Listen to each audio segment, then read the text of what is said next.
Fighting for the championship is really the culmination of a dream I've had my entire life. I want people to know I want to dominate this weight class, and that means keeping the belt. I'm coming to bring my game. I'm coming to take that title. This isn't a game for me. I haven't been playing around. I see Nate coming out and wanting to stand toe-to-toe with me, and I see us banging in the ring, and somebody's going to get clipped. I'm not afraid to fight anybody because nobody is going to hurt me. No disrespect to him, he's a great fighter, but I bring a very dangerous game to the table. He's a dangerous opponent, but I'm the world champion. I mean, any fight I have is going to be against a dangerous opponent. With me, he's worried about not getting his face reconstructed. I mean, I'll take these hands and elbows, put them right through his head.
It's a Saturday night in Las Vegas along its famed strip, and of all the major events taking place in the entertainment capital of the world this weekend, nothing has generated more excitement than the happenings inside the MGM Grand Hotel and Casino, where a capacity crowd has turned out for tonight's UFC 56 full force. And welcome to the MGM Matt Vasgersian here for a great night of Ultimate Fighter competition. A great mix on tonight's cards of newcomers and veteran talent. We have a championship bout on the card tonight as Nate Quarry and Rich Franklin take on each other in the middleweight title fight. We actually were anticipating two title fights on this evening, but as I welcome Joe Rogan onto the telecast, Joe, we had a little change of events yesterday as in the weigh-in between Joe Riggs and Matt Hughes for what we thought would be a welterweight title fight, Joe Riggs did not make weight. Yeah, it's a little surprising in that he has made the weight before, but not that surprising in that he is an enormous welterweight. Joe Riggs walks around at 200 pounds. He got down to 171 pounds, and that was as low as he can go. He tried dehydrating himself further, but he couldn't sweat, and eventually he just gave it up, and they changed it to a non-title fight. And the good news is that Riggs and Hughes will still fight. The better news is that we still have a championship title fight for you. It's a middleweight bout between Nate Quarry and the champ Rich Franklin. A pair of 24-year-olds make their UFC debuts as Keith Wisniewski takes on Nick Thompson. Tail of the tape is brought to you by Paramount's new release, Eon Flux. Just sizing these guys up physically, you can tell that Thompson is the bigger man. He does have a bit of a size advantage. Wisniewski is wiry, with the reach being just about even. And when the action begins, our referee in charge is Steve Mazzagatti.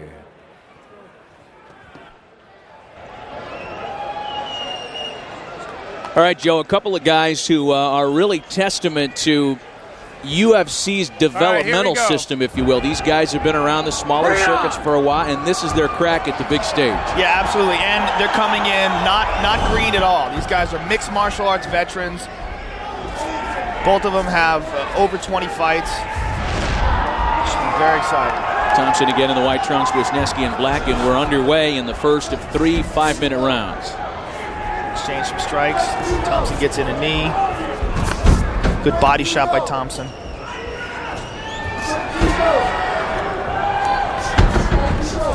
Thompson looks to box.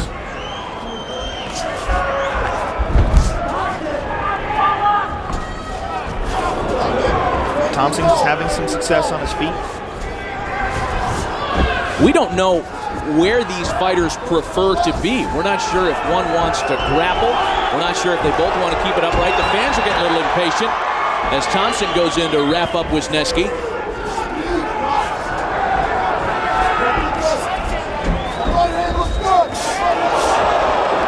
Nice right delivery there by Wisniewski. Yeah.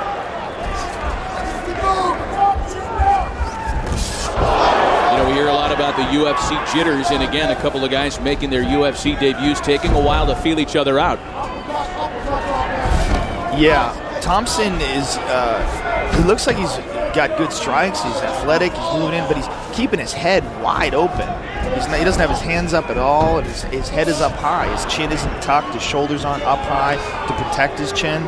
He's like straight up in the air, and if he pulls out with a good striker like that, if he pulls out of these exchanges, he could get cracked. Does that indicate to you that he'd rather be on the ground? Yeah, well, I know he's a ground specialist, but he's well-rounded. It's just like, you know, some people develop bad habits, and they just kind of stick with them, you know? I mean, the best fighters have the most orthodox style of throwing their hands. They keep their hands up high, and, you know, the positioning is the hands by the cheeks and the shoulders slumped upward to protect the chin, and that's the best way to stand. It's the best way to learn. However, it's hard. It's hard to develop endurance, to hold your arms up like that. It's hard to keep the discipline in training, to keep your arms up in that position. But it is definitely the best position for striking and the safest. Well, Wisniewski trying to pin the grapple style of Thompson into the side of the cage. I mean, we see it in boxing where guys get away with very unorthodox styles for a long period of time. Prince Nassim Ahmed is a good example. Roy Jones is another great example. Always had his hands down, you know, always had a very unorthodox style. But then you look at a guy like Bernard Hopkins, and Bernard Hopkins always hands up high, always a traditional style, and I think it's better defensively. So Wisniewski gets Thompson down onto the mat, and now he's got him in a spot where he can deliver some punches. Thompson is in the guard. Excuse me, he's got Wisniewski in his guard.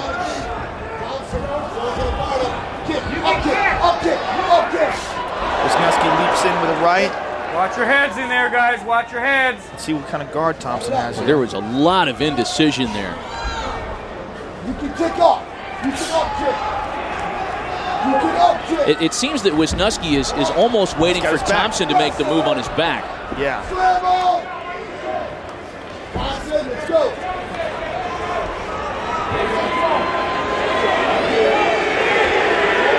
You hear people screaming knee. Wow. This audience is getting educated. Man, I'll say. They know what's going on. Wisniewski with the slam. Thompson is rolling into a Kimura. You see the grip he's got on Wisniewski's left arm right there. He's trying to pry that arm out and to get either a Kimura or an arm bar. Inside of a minute now in our first of 3 rounds. It's hard to see if he's got his hands locked in a good position. It seems like he does. What he wants is his right hand on Wisniewski's wrist and his left hand clamped onto his own arm. That'll provide the leverage that he uses to shake that arm loose. He lost it, looks like. Get it. 30 seconds, finish strong. Wisniewski can take his back here if he's not careful. Oh, he's got it straightened out now, though. Okay, now he's rolled him over. Now he's got the Kimura, but he's in Wisniewski's guard. He's got to get out from in between. Okay, he let it go. In order for that to be effective, he would have had to have been out from in between Wisniewski's 2 legs. Wisniewski's legs in that position, in the guard position, nullified that Kimura that he had. Thompson with an effective end to the first round as he got up and switched things around on Wisniewski rather, and landed a couple of right punches there before the bell. Might have lost that round. Very close. What's that? Oh, hey, water. Oh, I got more water. You see Wisniewski has a cut over his right eye. Hey. Don't come all the way up. Posture up, but don't come all the way up to your feet, all right? Let's take a look at the replay. How bad's the cut? We see Thompson trying to get some ground and pound going, and a late elbow after the bell. the only clean shot of that exchange. Yeah. That's a tough first round to score. Again, there was a lot of indecision, a lot of feeling out in the first 2.5 minutes. It wasn't until the end of the round that Nick Thompson actually got aggressive and was able to score, at least land, a couple of solid clean shots. Let's go. Whether or not they were good enough to score remains untold. What's he saying there? I'll let you give me one after the bell. They're talking to each other. All right, guys, here we go. Bring it on! Second round underway. Thompson, a couple jabs. Nice uppercut by Wisniewski. Oh, runs into a jab. This is a wild striking exchange. And until that kick by Wisniewski, we were into pure boxing for almost 30 seconds here. Sometimes guys forget that they can kick. You get caught up in these exchanges of hands, and then you get cracked with a leg that you don't expect. That's the beauty of mixed martial arts. You use everything. Sometimes when you're looking to strike, the guy takes you down. I mean, you have to really be aware of all the different aspects of the sport. Tie up. Wisniewski's got Thompson up against the fence.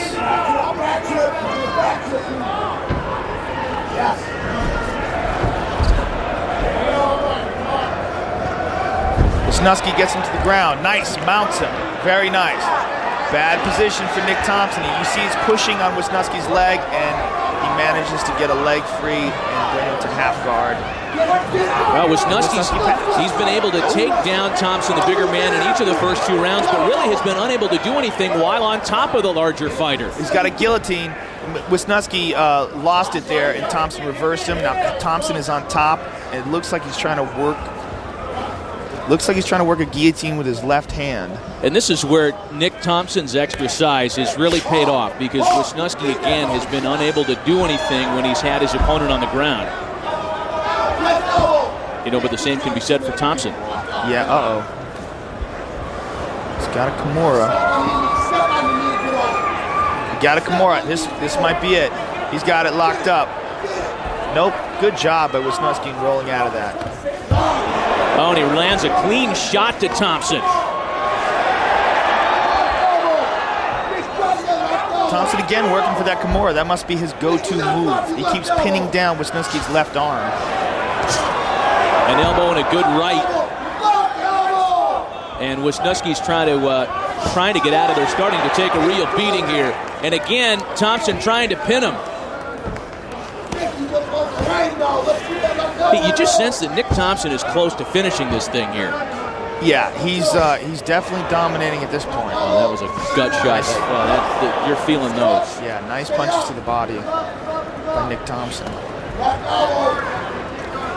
He's trying to get his right leg out. He's stuck in what's called the lockdown of Wisniewski's legs, his half guard. Left elbows to the face, right punches to the midsection. And Wisniewski's really not been able to get off the mat here in the second round. Well, it would definitely help Nick Thompson if he could get his leg free. He's trying to get his right leg out from in between. Oh, big right hand. Wisniewski missed a second shot. Wisniewski is more than dazed now, but he's able to prevent Nick Thompson from landing a huge blow. And very importantly, you see he's containing Nick Thompson by holding onto that leg. Now he's got butterfly guard. He's doing a very good job defensively of keeping Nick Thompson from getting in a more dominant position. He's keeping him from mounting him or keeping him from getting him into side control. Keith Wisniewski is black and blue and bleeding, but we're marveling at the job he's doing of preventing the bigger man from finishing him here. It looked like he was rolling into a leg lock right there. He's in a position right there he could go for a heel hook. He let it go. Back to butterfly guard. And that cut over Keith Wisniewski's right eye is bleeding away from his eye. That's why we've had no stoppage at this point. It's a bad spot, though. It's right on the eyelid. You can hear Wisniewski's corner giving him 1 minute marks. He's just trying to survive this second round. Yeah, he's taking a battering here. This round definitely belongs to Nick Thompson. Stay busy, stay busy. A left landed. Oh, now he's got his hands free. just hammer fists to the face. I mean, these aren't hard blows, but they're very effective, and they're, you know, watch your head, watch your head. Good body shot. Inside of 30 seconds now in a round that has been dominated by the bigger man, Nick Thompson. Nick Thompson is pretty much controlling Wisniewski in that round here. Man, I tell you, Wisniewski has missed a couple of those full wind, top-down punches.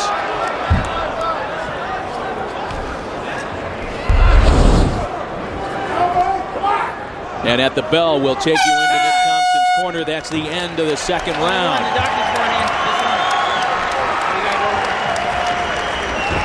Keith Wisniewski, he really took a beating in round number 2. I gotta wipe you off. Water. Some water.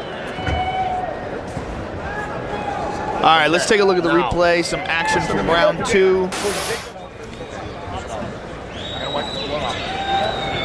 Boom, big right hand from Nick Thompson. Let's take another look at that.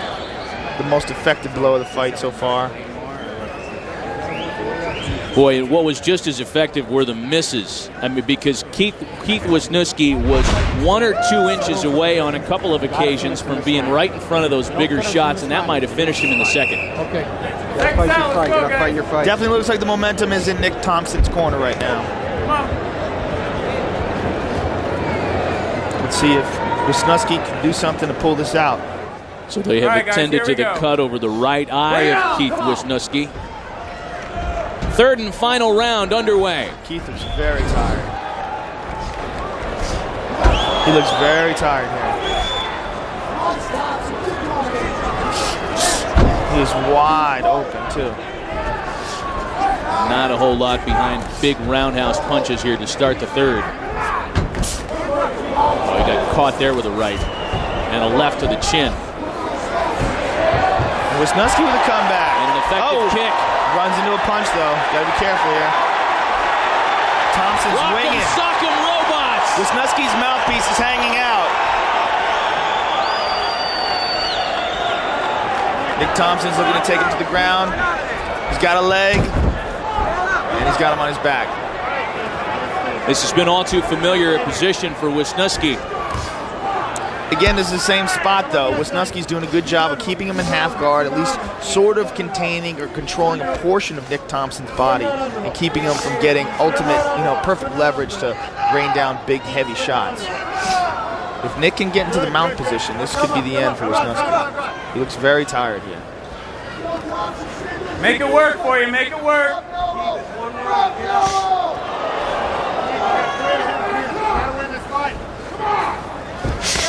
Good right hand by Thompson, very sneaky.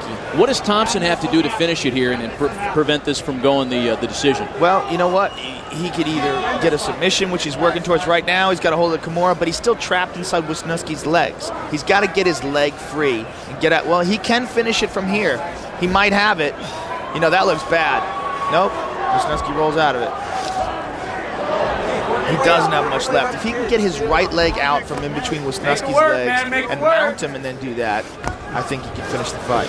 Keith Wisniewski has really taken a beating here and still has the presence of mind as a fighter to roll out. Now he's mounted. This is much worse. Now he's got his back. Thompson's got his back. Uh-oh. What's Thompson doing? He's stretching him out. He's got his back, stretching him out. He's pulling him down. Could this be the armbar here that could finish it? Looks like he's going for an armbar here. This might be the end. Oh, man. He's got 2 hands locked in the arm. Keith isn't even defending that arm at this point in time. That's it. That's going to be it. He's got it locked out. He's turning it the wrong way, though. He's got to turn it the other way. He's got to turn it the other way. Thumbs down. Wow, that was a bad mistake by Nick Thompson. Got out of it. He's turning it down, actually, which is actually the way to defend against that armbar. This thing was all but done, and here comes a rejuvenated Keith Wisniewski. Mounted now. Let's see if he has anything left to try to go on the offensive. And Nick is going for Kimura from the bottom here. Nick is pretty tired himself. Nick has got the Kimura from the bottom, but he's mounted. He's mounted with the Kimura. Wow. Boy, and Keith Wisniewski has really captivated the imagination of this crowd that's watched him get pounded for almost 3 complete rounds until he's turned it around here late in the third. Yeah, great display of resiliency by Keith Wisniewski. We were just a centimeter or 2 away from Thompson having the arm bar the right direction, as you pointed out, Joe, and this thing was done. Yeah, he just made a bit of an error in how he held the hands, how he held his, what he needed to do is have his thumb upward and really isolate that arm and pull it down, but he actually had it turned the wrong way, where his thumb was placed down towards Thompson's stomach, which actually goes with the joint instead of against it. So working the Kimura again. Oh, he might have it this time. Nope, he lost the control of the arm. They're both very tired at this point. And as bloodied as Keith Wisniewski is, he's been able to avoid an armbar, a Kimura, a submission. And now it looks like Thompson's just going to try to slug his way through the last 30 seconds and maybe get to a decision. It looks like if he can do that, he's going to win this decision. He's got him in side control. He's dropping a few knees and elbows here. He's still got 20 seconds to finish it. And inside of the final few ticks, it is rather clear that if it does go to decision, Nick Thompson will have himself a victory in this welterweight battle.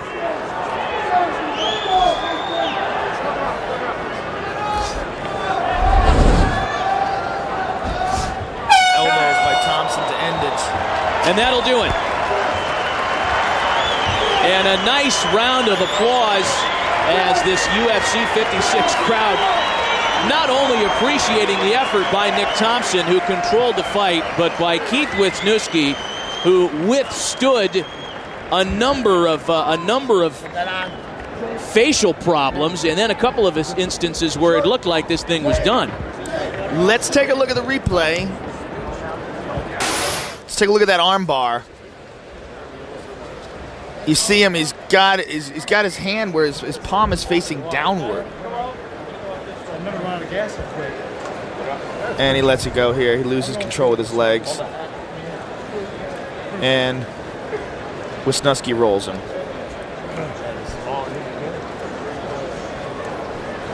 Here's another instance. Thompson on the bottom, scrambling.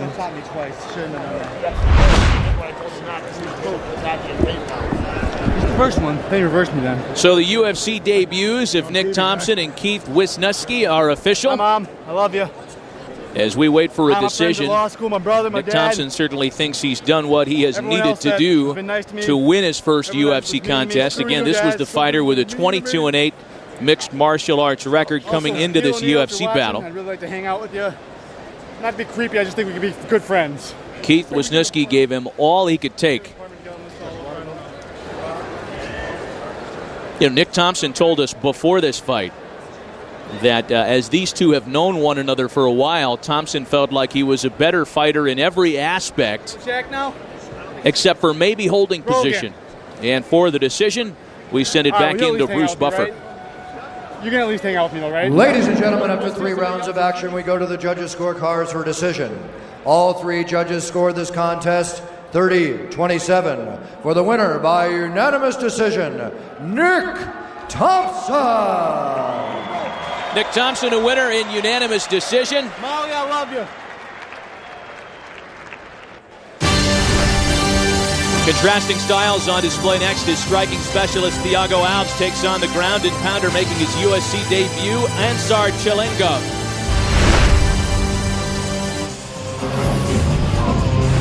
Tale of the Tape is brought to you by the new Paramount release, Eon Flux.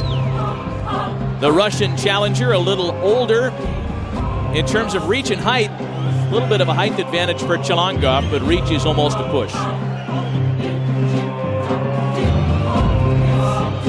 When the action begins, our referee in charge of this contest is Mario Yamasaki.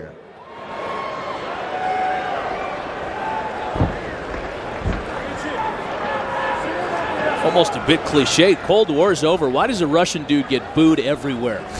Even in mixed martial arts. Are you ready? Yeah, Are you ready? Weird. Let's go! Here we go. First of 3 5-minute rounds is underway. Guess because we've never been to war with Brazil. Or Russia, for that matter. The Brazilian jiu-jitsu specialist Alves in the black trunks. The Russian challenger Chalangov in the blue. Nice knee by Alves. Chalangov trying to take him down. Very strong guy. Oh, he's on his back. Let's see what his guard looks like.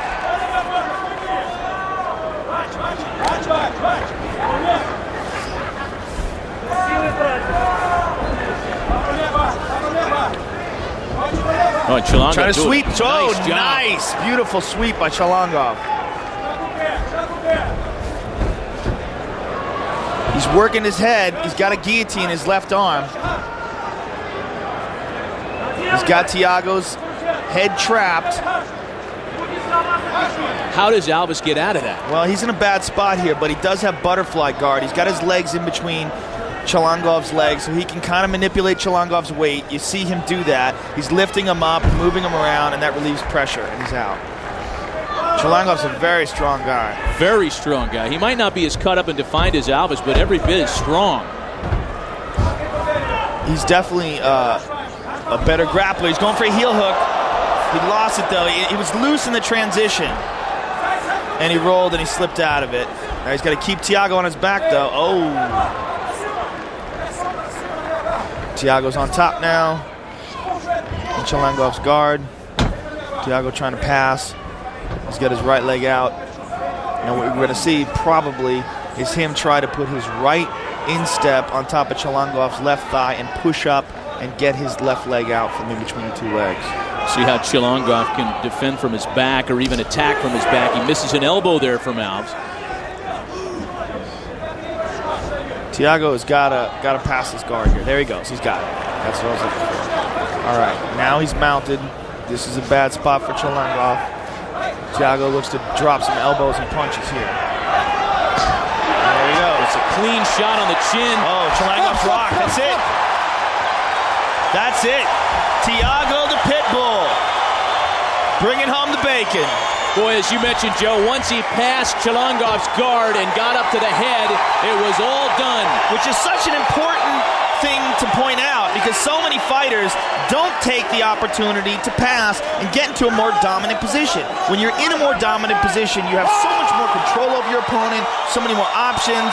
Your opponent has less chance to manipulate your weight or move you around. And we saw how it worked for Thiago the Pitbull Alves. Whoa! And he's still got plenty left in the tank for the gymnastics moves at the end of the fight.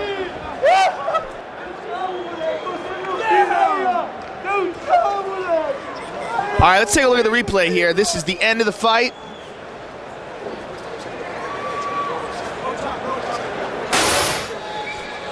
Thiago mounted, hits him with a hammer fist, then catches him with a couple clean punches and just rocks him. That's it. Chalangov is basically out right there. Let's take a look at it again. You can see his eyes here. He gets hit with that one. His eyes roll back. Done. Boom. Done. That's it. He's out there. Stunned. To make things official, we go back into the octagon and Bruce Buffer. Ladies and gentlemen, referee Mario Yamasaki has called a stop to this contest at 2 minutes, 25 seconds of the very first round. For the winner by TKO, Thiago Pitbull Alves.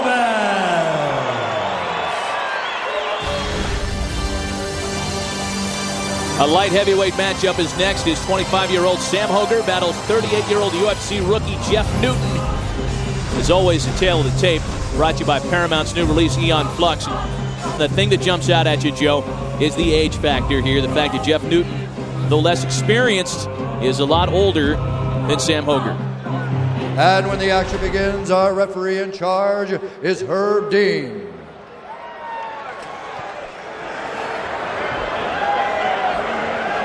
Three 5-minute rounds in this light heavyweight bout.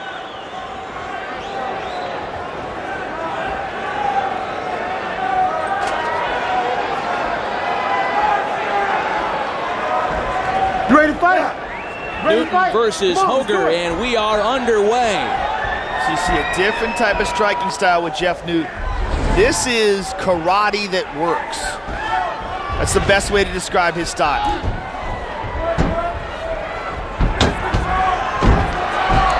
Takedown by Hoger. Hoger's on top of Newton's guard. Let's see if Newton can neutralize him. I don't know what kind of submission game Jeff Newton has. It looks like he's doing a pretty good job of holding Sam Hoger down.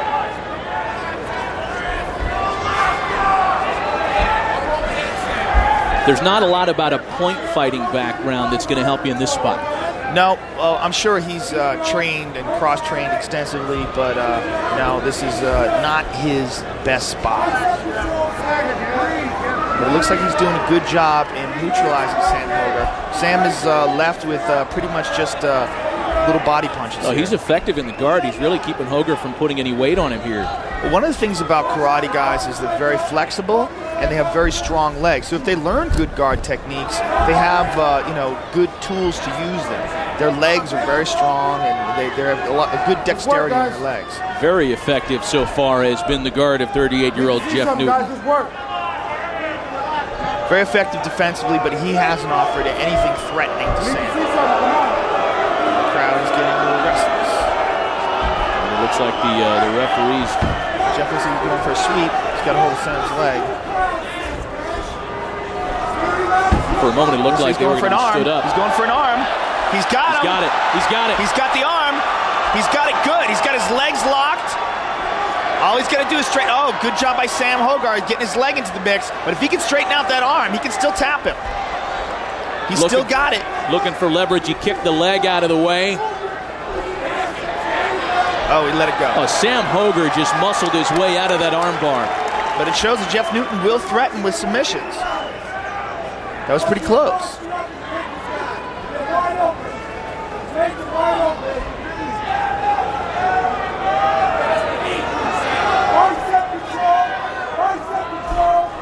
Knee from the top. How effective is that in breaking a guard? Is it? The actually effective way to do it is to stand up and to try to slice your knee through the middle, or to try to get your weight on your knee and press it so that you can get some space. But actually just slamming your knee into his butt is just kind of annoying. Looks like Herb Dean's going to stand him up if he doesn't see any action. Here he goes. He is indeed. All right, crowd cheers, and I'm sure Jeff Newton's very happy too. You bet. Back to a more comfortable striking pose here, perhaps. Jeff Newton jumping in with the jab. Jeff Newton considers kicks and strikes among his strength, kicks in particular. Sam Hoger coming in with the strikes. Sam's got Jeff down again.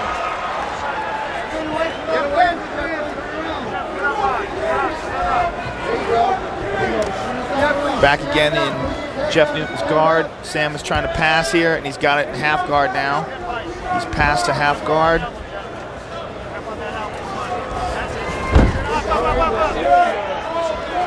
Holding Jeff Newton down on his back. He's going to try to look to get his right leg out from in between Jeff Newton's two legs here.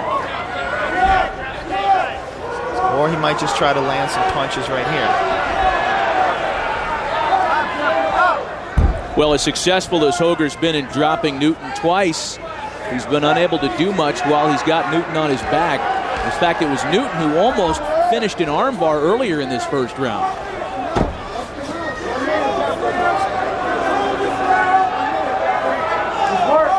Is Hoger having a balance problem up there because of the leg? Well, he's not able to control Jeff Newton's body. When Jeff Newton has a hold of Sam's leg, he can manipulate him a lot more than Sam can. Whoa, he doesn't see he's got a leg. Jeff Newton's rolling to a heel hook. He's rolling to an ankle lock. Looks like he's got a straight ankle lock here. Looks like he's got it locked on. If he can lace his legs around Sam Hoger's legs. He's bringing him down. Now let's see if he switches it to a heel. Uh-oh, Sam's got a heel. That's bad. Oh. Sam's got it good. This is bad for Jeff Newton. Oh, Sam thought he tapped for a minute there. There was some confusion. He let go of the heel. This is bad for Jeff Newton. He better... He got to get out of there. Oh, he's got to roll. He's got to roll. Oh, saved by the bell. And at the end of the first round, right before Newton was about to turn around a leg lock, the first round is expired. I was just informed by our matchmaker, Joe Silva, that Jeff Newton has been training with Eric Paulson, who is a submission specialist and a leg lock specialist. Let's take a look at the replay here. This is the end of the round here where he almost got caught in a heel hook. Jeff is playing footsie, going for his own, and Sam Hogarth's got it locked in. He doesn't have his legs laced together, so he has control over Jeff's body. That's probably where he lost it there, but still, it was a pretty tight heel hook. If we have 10 more seconds on that round, does Newton finish him? No, not Newton finish him. Newton might get finished. Sam Hogarth might have been. Very possible. But he didn't have full control over Jeff Newton's body or his leg. He didn't have his legs crossed and locked onto his leg. But he did have a good hold of the heel. It was close. Close arm bar by Jeff Newton and close heel hook by Sam Hogarth. Saw Tim Sylvia there in Sam Hogarth's corner a moment ago. We don't know if that injured Jeff Newton's leg at all either. He might have been hurt there and just kind of like gutted it out. We'll see here. And round number 2 is underway. Leaps in with a kick. See, he's got a totally different striking style. He likes to be way outside and then jump in. And that comes from his point karate background. And this is exactly what we talked about when we discussed how unorthodox Jeff Newton is. And again, a takedown by Hogarth. It's unorthodox, and he is very good at it, but you can see that that's not the best way to stand-up fight. I mean, I'm not criticizing his technique. He's very effective at what he does, but it's not the optimum way to fight on the ground, and he is mounted by Sam Hogarth. Bad spot for Jeff Newton. He's broken guard. He's got a clean shot at the face. A couple of punches have landed. An elbow, a couple of elbows now on the left side from Hogarth.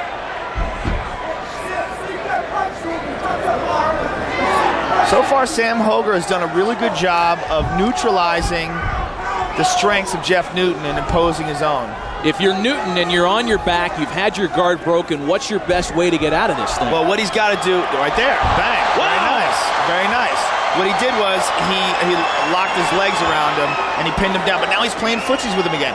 He's got him in a straight ankle lock, and now he's rolling to a heel hook. Okay, he's in danger here. He's not a submission specialist, and he's trading foot locks, which is one of the most dangerous things to do. That's a weird place to be, and now he's mounted again.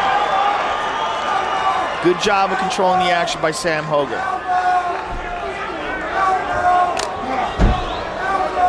Good punches from the top by Hogarth. Jeff's trying to roll over, but Sam's got his back. This is bad for Jeff. He's got his back, he's got his arm across. He's looking for the rear naked choke. He's got it. This is not good for Jeff Newton. He might have to tap. He's tapping. Sam Hogarth. Very nice. 2 minutes into the second round. The winner in this light heavyweight bout. Very nice rear naked choke by Sam Hogarth. Wow, let's take a look at that. Effective, good job of controlling him. Let's take a look at the replay. Very good job of controlling him by Sam Hogarth. You see he's got his back. He rolls him over, sinks that arm underneath the chin, secures the hand on the bicep, and squeezes the rear naked choke. Let's take a look at that again. The finish of the fight here. Just got it locked in, and Jeff Newton forced to tap. The Alaskan assassin, Sam Hogarth. To make it official, we go back to the octagon and Bruce Buffer. Ladies and gentlemen, referee Herb Dean has called a stop to this contest at 2 minutes 5 seconds of round number 2. For the winner by tap out due to a rear naked choke, the Alaskan assassin, Sam Hogarth. A middleweight fight, South African Trevor Prangley against one of the most respected fighter trainers in UFC history, Jeremy Horn. The tale of the tape in this first event of the night brought to you by Paramount's new release, Eon Flux. 33-year-old Prangley not quite as tall, not with as much reach as the veteran Jeremy Horn. And when the action begins, our referee in charge of this contest is Mario Yamasaki. You know, no disrespect to Trevor Prangley, but Jeremy Horn got a nice ovation here. He's certainly a crowd favorite, a very familiar name in the circuit. Very familiar name to mixed martial arts fans. Even though this is only his second bout in the UFC in a while, he's been around the world, and all the guys who followed on the internet have always been paying attention to the very unorthodox, unusual, and very creative Jeremy Horn.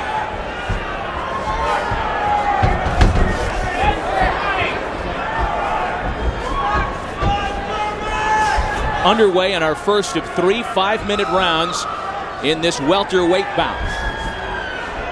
Jeremy's a very calm fighter, and with so much experience that he has, he really brings in a lot of composure.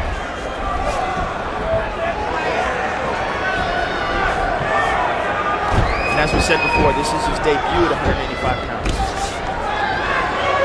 Jeremy Horn has fought as a heavyweight. He's fought as a light heavyweight. Is it easier to go up or down in weight class? I guess it depends on the fighter. For Jeremy, I think he got rocked. Trevor Prangley hit him with a big right hand. And there's that composure I talked about. Jeremy keeping his cool. That was a nice right hand by Trevor Prangley. And Horn doing a nice job to tie up Prangley and give himself a breather after a couple of shots to the face. To finish answering your question before, I do believe for Jeremy this is a better weight class for him. Some effective work tied up with the knees. Prangley trying to give it back to him now. Trevor Prangley very strong. We saw this against Travis Lutter. Really controlled his body, kept him pinned up against the fence, muscled him around, and ultimately punished him. Good body shot by Prangley. He's throwing those knees to the leg. Horn really displaying some of his flexibility in getting out of some situations where the knee could do some damage, being pinned up to the back of the fence. It's hard to really get a lot of power on those with Trevor pressing him up against the fence, but yeah, he's got some good high knees. Trevor's got some good knees to the legs here. Jeremy tries again up top. Whoa, that was a little low. So it is all right. Wow, good sportsmanship right there. You bet. Trevor stopped immediately, looked at him, and Jeremy nodded, and they go right back to it. It just shows you, I mean, this really is a sport, and these guys have a lot of respect for each other. And the official stands him back up against the fence, away from the fence, that is now, with inside of 2.5 minutes left in this opening round. Oh, good combination by Jeremy Horn.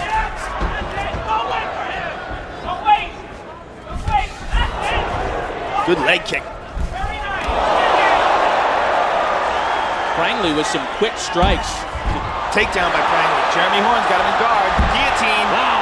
He's got it locked up. He's got that guillotine locked up. Jeremy Horn has a very good guillotine, too. Trevor Prangley is trying to get out of Jeremy's guard, and he does that. Excellent job by Trevor Prangley. Jeremy still has that locked on, though. What Jeremy's going to try to do is get his legs back into a position where he's in guard. He wants to push on Trevor's left hip and get his right leg out. He doesn't want to let go of that head, but he's losing it. There he goes. Now this is a bad spot for Jeremy because Trevor Prangley has really good control.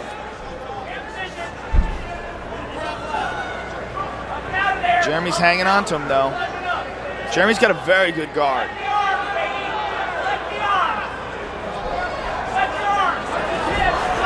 He rolls for an arm bar. Trevor's arm is in jeopardy. His hook, the right hook that he's got on the arm isn't quite deep. It's not that deep, but he does have, now it's getting deeper. Notice how Jeremy is trying to get his elbow closer to Trevor's elbow. He wants to get the hook in deeper and tighter. Amazing flexibility on display from Jeremy Horn here. On his back, but seemingly in control. Well, he's got an arm. What he wants to do is find a way to either sweep Trevor or he lost him. It's got to be hard to hold that position for as long as Jeremy Horn was in there. Yeah, but I'm sure he's practiced holding it a lot longer than that. I mean, guys who are really good off the back, you develop incredible endurance in that position. Would there be an advantage for Jeremy Horn? Does he prefer this fight being on the ground? Yes, I would say so, but I don't think he wants to be on the bottom. I mean, he does have an effective guard, and he can finish guys from his back, but he would rather not be there. Light heavyweight champ Chuck Liddell watching with just as much interest as anyone in this sold-out arena. Again, Jeremy rolls for the armbar. Same position. And the end of the first round. Fantastic action to start the night. All right, let's take a look at the replay. Jeremy Horn coming close to finishing the fight here. Sinks in the guillotine, has him locked in guard, but Trevor Prangley hangs on and forces his way out of the position. But that's a very close call.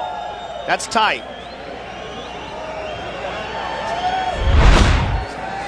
Heavyweight champ Andrei Arlovsky here as well.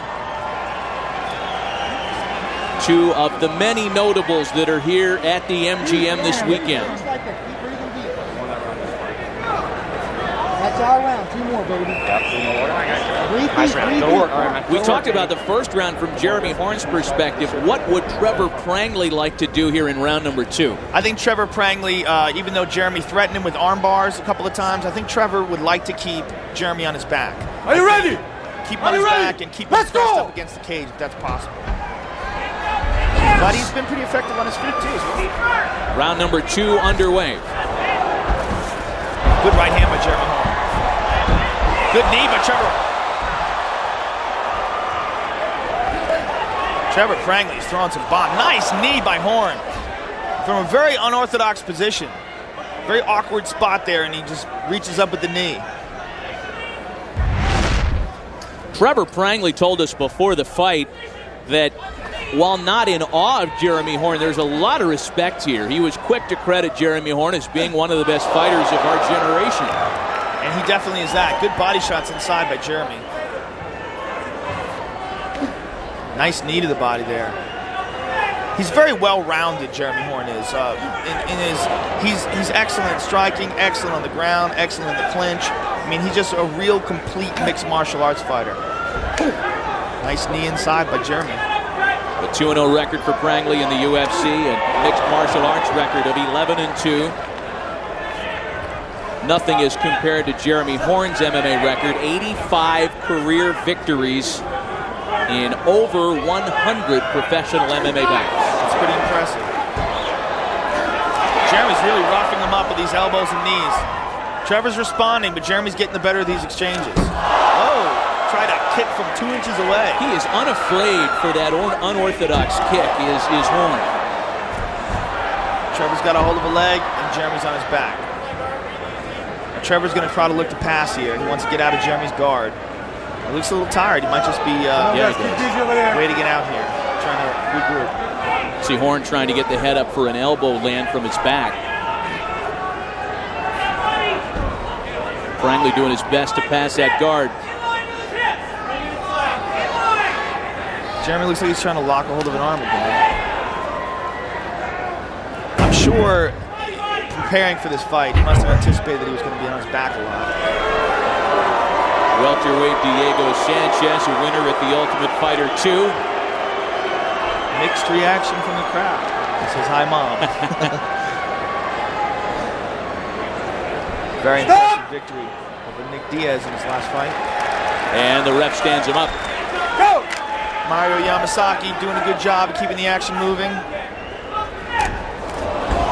Good leg kick by Prangley and a takedown. And Horn is back in that reluctantly familiar position on his back again. So Prangley's been able to do this now 3 times, but he really hasn't been able to pass the guard as effectively as he'd like. He actually hasn't even tried yet. I mean, he's just been content to stay there and throw small punches, and that's not usually the best method. Do you think he wants to? Is he being waylaid there, or is there some strategy behind not passing the guard?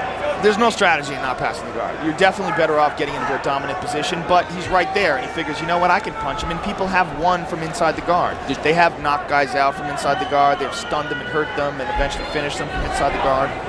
But it's not the most effective position to be in. That's the slow death, the torture process, as opposed to the knockout method. There's the school of thought that trying to pass the guard, nice kick by Horn, good punch by Franklin. There's a school of thought that trying to pass the guard requires too much energy, and you're better off just staying in the guy's guard and punching him until the ref stands you up. I don't agree with that school of thought, but there are guys who have won with that. Approaching the 1 minute mark in the second of 3 scheduled rounds. And down they go again. This is just the beginning of our night at MGM Grand. Still to come, Joe Riggs and Matt Hughes. A championship bout between Nate Quarry and Rich Franklin.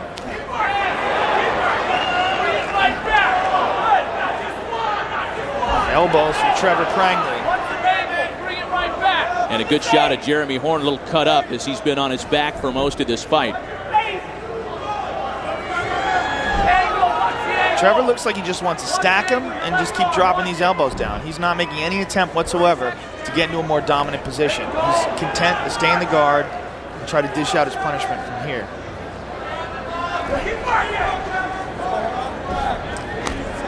Well, in terms of scoring, there really hasn't been a lot of offense from Jeremy Horn here. Inside of 10 seconds now.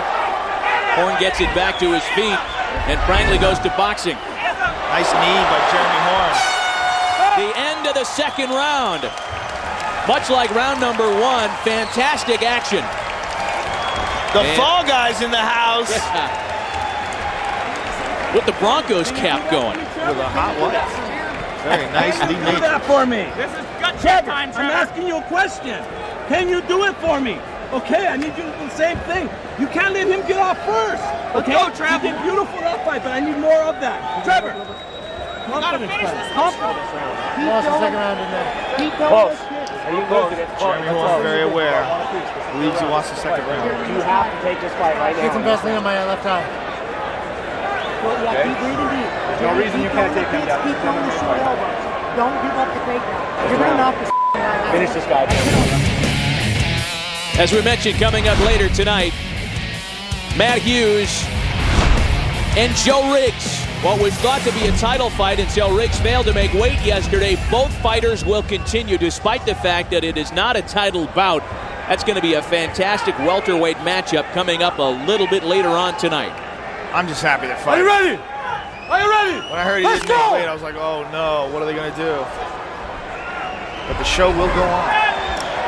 The third and final round of our first piece of business tonight is underway, and Franklin comes out with a series of punches and a missed head kick. Nice leg kicks by Frank. He's got a great right leg kick. You heard in the corner, Billy Rush was saying to Jeremy that Jeremy can take Trevor down. He said, don't give up the takedown. This is MMA. You can take him down.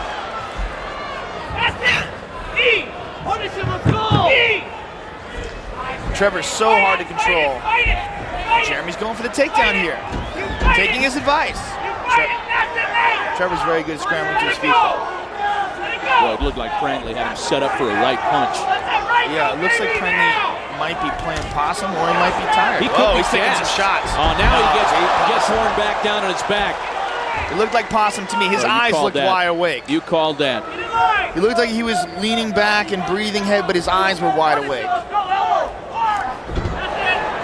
And again, Trevor stays in the same position, content to stack him and drop elbows and punches like he has in the previous round. From a scoring perspective, you'd think that Jeremy Horn knows that if this goes to a decision, he's going to have trouble. He's got about 3 minutes left to try and do something in the minds of the scorers. Yeah, I've got this 1-1 right now. And I think Jeremy's got to do something in this round to pull it off. Right now, on his back, even though Trevor's not landing anything devastating, he is controlling the position of the fight. I think Mario Yamasaki, there he goes. He's going to stand up. All right, this is good for Jeremy. Jeremy's got to pour it on here. We got some loose tape here that Mario Yamasaki wants to trim up. So a stoppage. Did you note the crowd getting into it at the exact time Mario Yamasaki stood the two fighters up? It's really become a very savvy UFC crowd. They knew exactly when to break them. Yeah, they're enough. And among the savvy fans, Jason Giambi from the Yankees is here. What are they booing the Giambino for? Come on now. And the fight continues. Trevor Prangley with a big right hand. Jeremy Horn trying to sink that guillotine in again. He's got a standing guillotine here. Good job of tripping him, keeping him down, but he lost the guillotine here. He's trying to regain that hold. Trevor's got a hold of Jeremy's right leg. Working for a takedown. Jeremy landing some short punches there, but not much on him. What do you do? What can Jeremy Horn do from this position turn here like he's doing here. He's going to try to sink in that guillotine with his right arm. He's got his arm in the position, and what he's got to do is rotate himself so he can get his left leg in between his body and Trevor's body. Trevor Prangley is so doggone strong. Very strong, very good control. He's a very accomplished wrestler, and just a thick, powerful individual. Yeah. Now Jeremy's trying to work that leg in. See, he's lost the head. Jeremy's got the full guard. 2 minutes left, though. He's got to make something happen here. And this is right back to where we've been for much of this first bout of the night. And, Trevor's not making any attempt. He's not threatening at all to pass.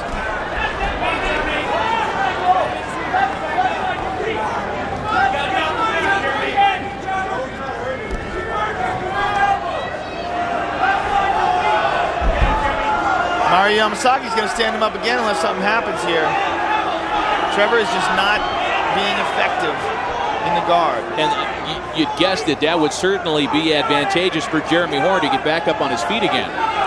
Yeah, it's definitely in Jeremy's favor. There we go. Mario's going to stand up. All right, so Jeremy Horn has an opportunity now with roughly 1 minute and 15 seconds left in the fight. But back down he goes. Now Trevor's got him in side control. That's a better position, and he's got a hold of Jeremy's head. Trevor he lost it. Jeremy's going for the takedown now. He's got the trip. Keep defending. Inside of a minute. Jeremy has to pull something off here. He is in danger of losing a decision. He's almost got Trevor to his back. He's got to suck Trevor's legs out. I think at this point, Trevor Prangley's as gassed as he looks. I don't think there's any possum to this now. No, I think these guys are both really tired. He is holding position and just hoping for the next 30 seconds to go by quickly and put this in the hands of the judges. But look how strong Trevor is. Just holding Jeremy down. Jeremy can't take him and put him on his back in this position. And he's in the worst spot because he's taking punches. And he stands up. Shows you the strength of Trevor Prangley. The final seconds ticking down in the third and final round in this bout. And that'll do it. Tough fight to call.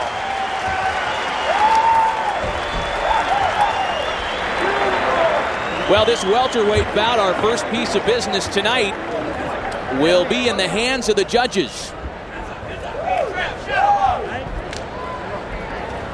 Let's bring in Eddie Bravo to see how he scored this thing.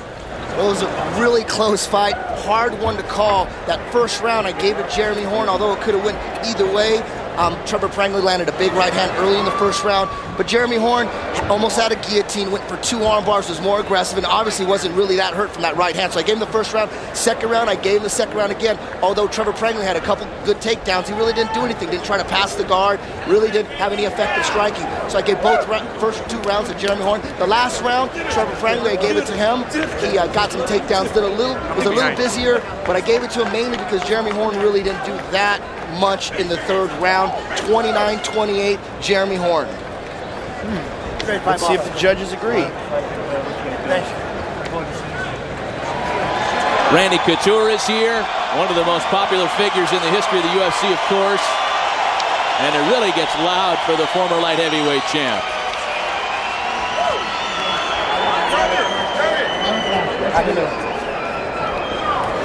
And the judges having just as much trouble as we are trying to figure this one out.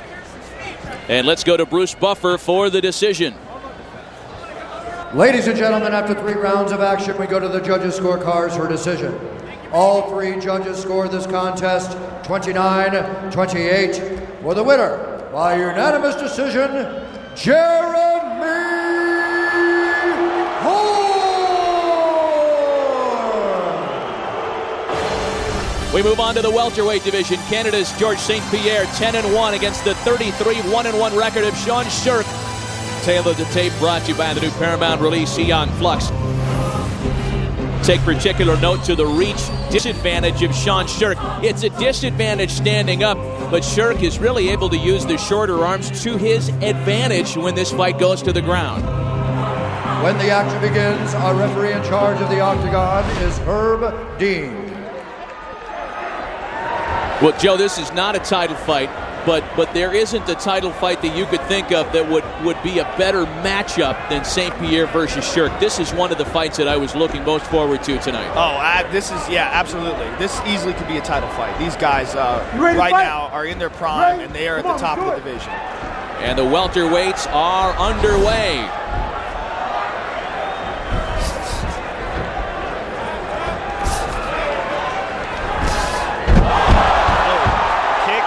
St. Pierre gets Sean Shirk on his back. Sean Shirk with the butterfly guard. He's got double underhooks from his back. Look for Sean to try to sweep George here. George pulls away.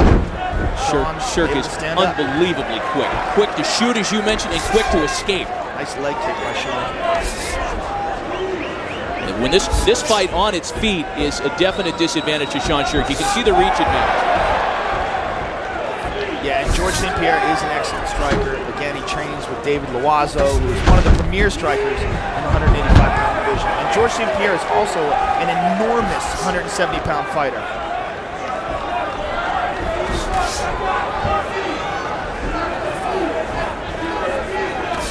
Good leg kick by Sean Shirk.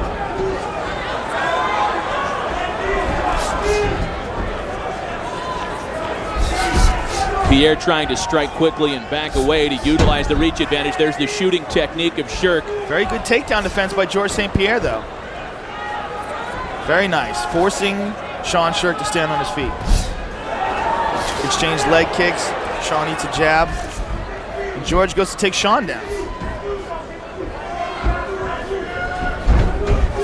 When they start to grapple, when they start to wrestle, this is Shirk in his element.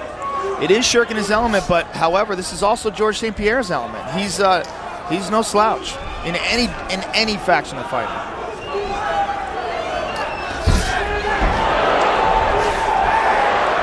Quicker exchanges you'll never see. Nice front leg kicks by George St. Pierre. One of them went a little low. Herb Dean wisely stopping the action, checks. Sean says he's fine. Todo bien.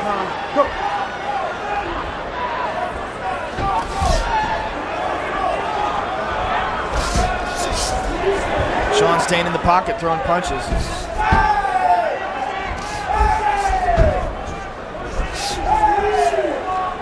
Exchange knees inside. Nobody really getting the better of these exchanges. Yeah, good defense on display to start this first of 3 5-minute rounds. It's the first time this fight has gone into the fence.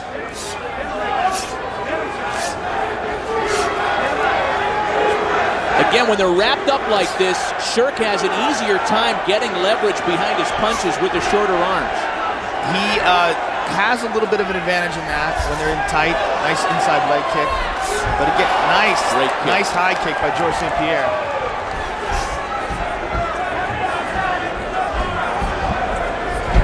George St. Pierre looking to keep it on the outside, move, use his reach advantage. Inside of 2 minutes in our first of 3 scheduled rounds. Good right leg kick and left hook. Shirk continuing to work that leg kick. Oh, nice takedown. What athleticism and power by George St. Pierre. Just lifted Sean Shirk up and slammed him into the fence there. A violent takedown by George St. Pierre. He's so explosive. And I don't think Sean expected him to try to take him down.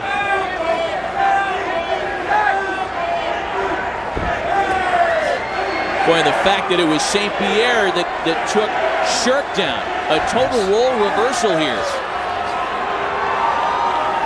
The short blows being exchanged as we approach 1 minute here in the first round. Sean Shirk in the butterfly guard. He's just trying to neutralize George St. Pierre here. He's got his hands clasped over his back to hold him down. What he's doing is he's keeping George St. Pierre from raising up and dropping down bombs. Controlling his upper body. Trying to do it with underhooks, overhooks, anything he can. Just to try to lock a hold of George's body, keep him from raising up with his elbows. But it's hard. George is slippery, and he's very strong. Shirk opened himself up with the left when he started punching from his back. Nice elbows. Damaging elbows by George St. Pierre. Those were the most effective blows of the night landed by St. Pierre. Those can stop fights. So, and he wanted to check the time in this first round. Into 10 seconds now. Combinations.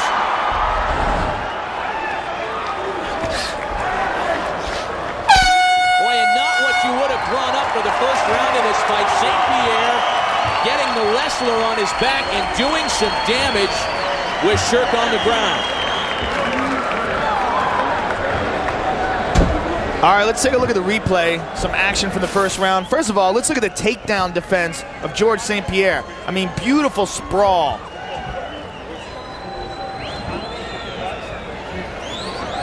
Keeps the fight standing up, and now his takedown. I mean, incredible athleticism and explosive power. Gets Sean pressed up against the fence, feeds him some elbows. Nothing draws your head at all. Beautiful, okay? I want you to jab overhand, right? That's what you guys think about coming in. What's going on, right? Bullshit. Okay, let's go. George St. Pierre was one of the more visible fighters before the event began, bouncing in and out of the ring, drinking in this fantastic sold-out atmosphere. Sean Shirk, on the other hand, did not set foot inside the casino. Ready? Ready? Come on, Spent as much time out of doors training as possible since arriving in Vegas a couple of days ago. And the action's fast to start the second round. Again, good right leg kick by Shirk and good punches by George St. Pierre. Sean's got a good left hook in tight. But he has got to get closer. Again, nice takedown defense by George St. Pierre. And George tries to lock up a guillotine, loses it.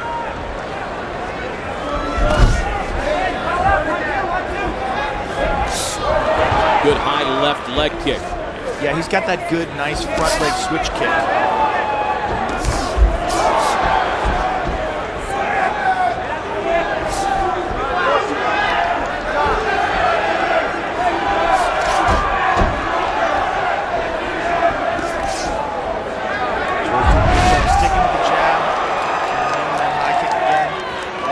UFC 57, Saturday, February 4th at Mandalay Bay.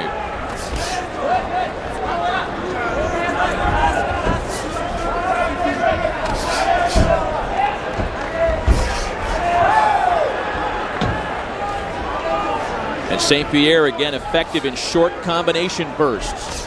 He's doing a good job with that jab. Sean Maggs, a nice leg kick there though.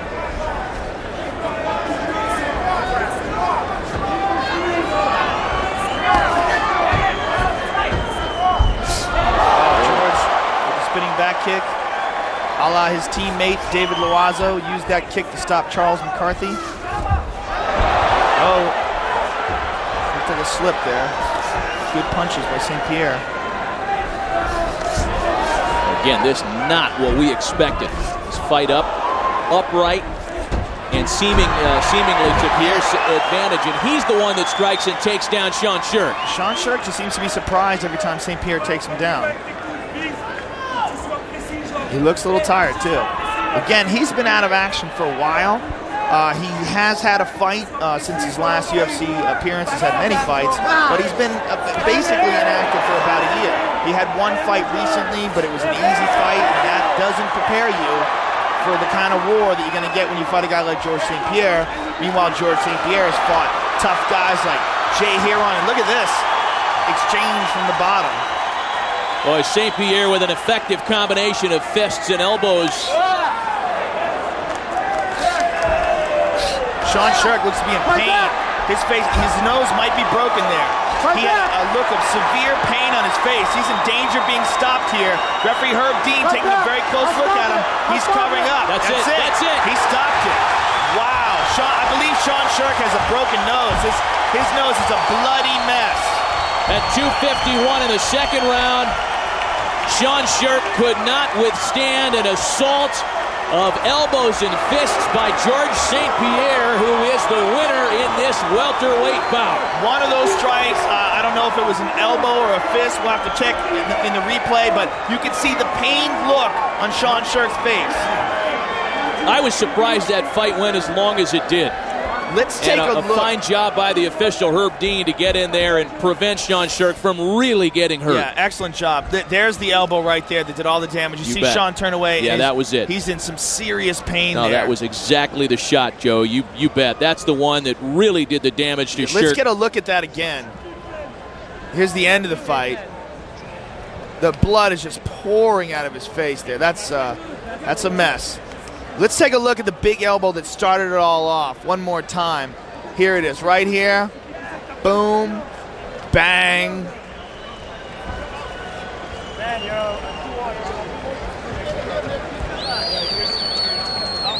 Sean Sherk just could not get back off the mat.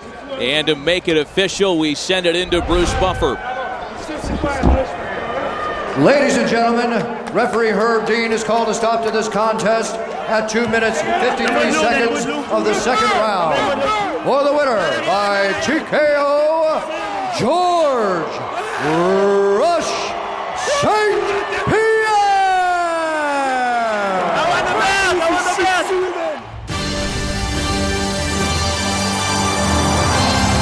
No longer with the title on the line, it's Matt Hughes versus Joe Riggs.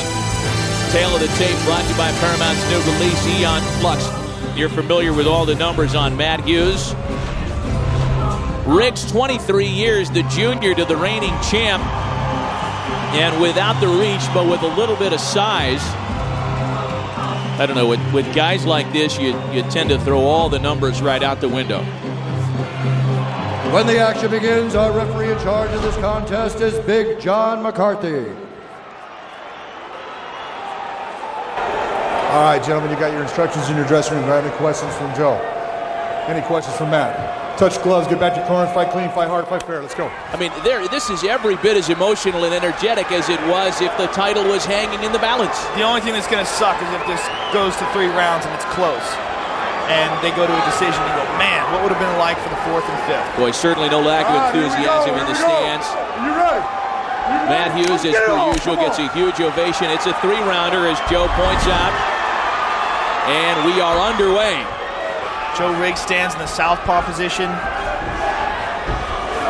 Like we said, this guy has excellent strikes.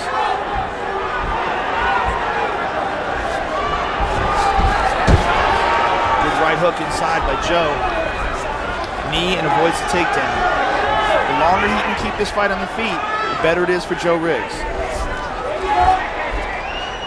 He is enormous for 170 pounds. I mean, George St. Pierre is big at 170 pounds, but Joe Diesel's even bigger than him. Well, this is a guy who, as you mentioned, Joe, fought at 300 pounds previously. First person to stop Chris Lytle. Came in his last fight, UFC 55. Head kick by Matt Hughes. Not afraid to stand.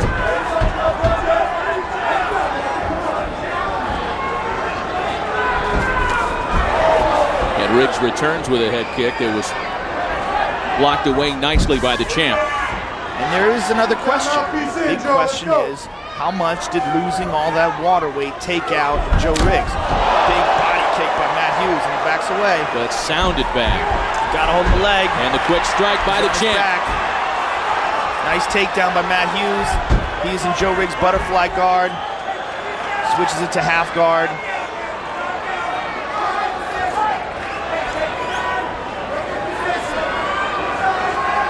See what Joe Riggs has off his back.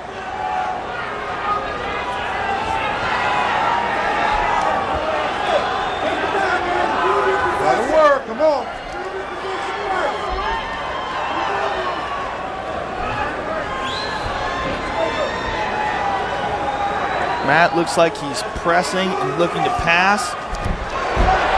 Oh, big swing and a miss by Hughes. He is such a dominant wrestler. It's going to be hard for Joe Riggs to get out of this position.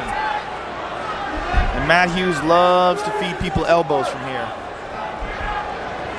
Look for that right elbow to start crashing down as soon as he can get an opening.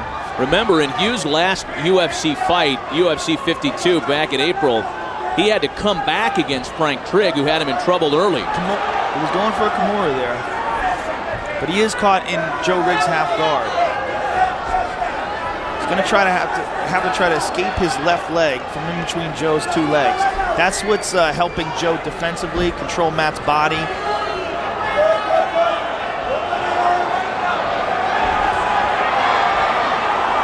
Matt's holding on to Joe's arm. It's hard to tell from this angle, but it looks like he's working a Kimura.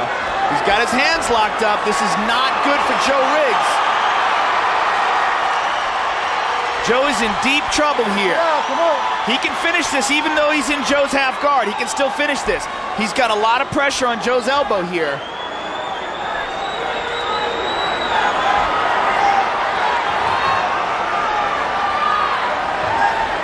Joe's hanging in there, but this is a bad spot for him. Get out, Joe. Now Matt's bringing it behind his back. That's even worse. And the tap out, it's a tap out. Riggs tapped out, and Matt Hughes in the first round has defeated Riggs. Wow. Nice job by Matt Hughes. And like I said before, you can finish that in the half guard. That's exactly what he did. The legend of Matt Hughes grows. Let's take a look at that again. That was very impressive. Matt Hughes, just once he got him on his back, just completely dominant. Let's look at the replay here. He locks in that Kimura and bends it backwards. Very painful submission. Joe Riggs forced to tap.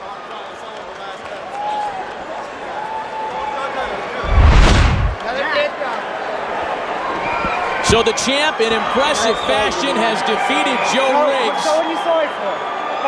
It was on the first strike that he put Riggs on his back and then was able to manipulate the arm and elbow, finally get a tap out. He'd have kept the belt anyway. But a big win nonetheless for Matt Hughes. And for the official word, we send it back to Bruce Buffer. Ladies and gentlemen, referee Big John McCarthy is called to stop to this contest at 3 minutes 28 seconds of the very first round. For the winner by tap out due to a Kimura, Matt Hughes.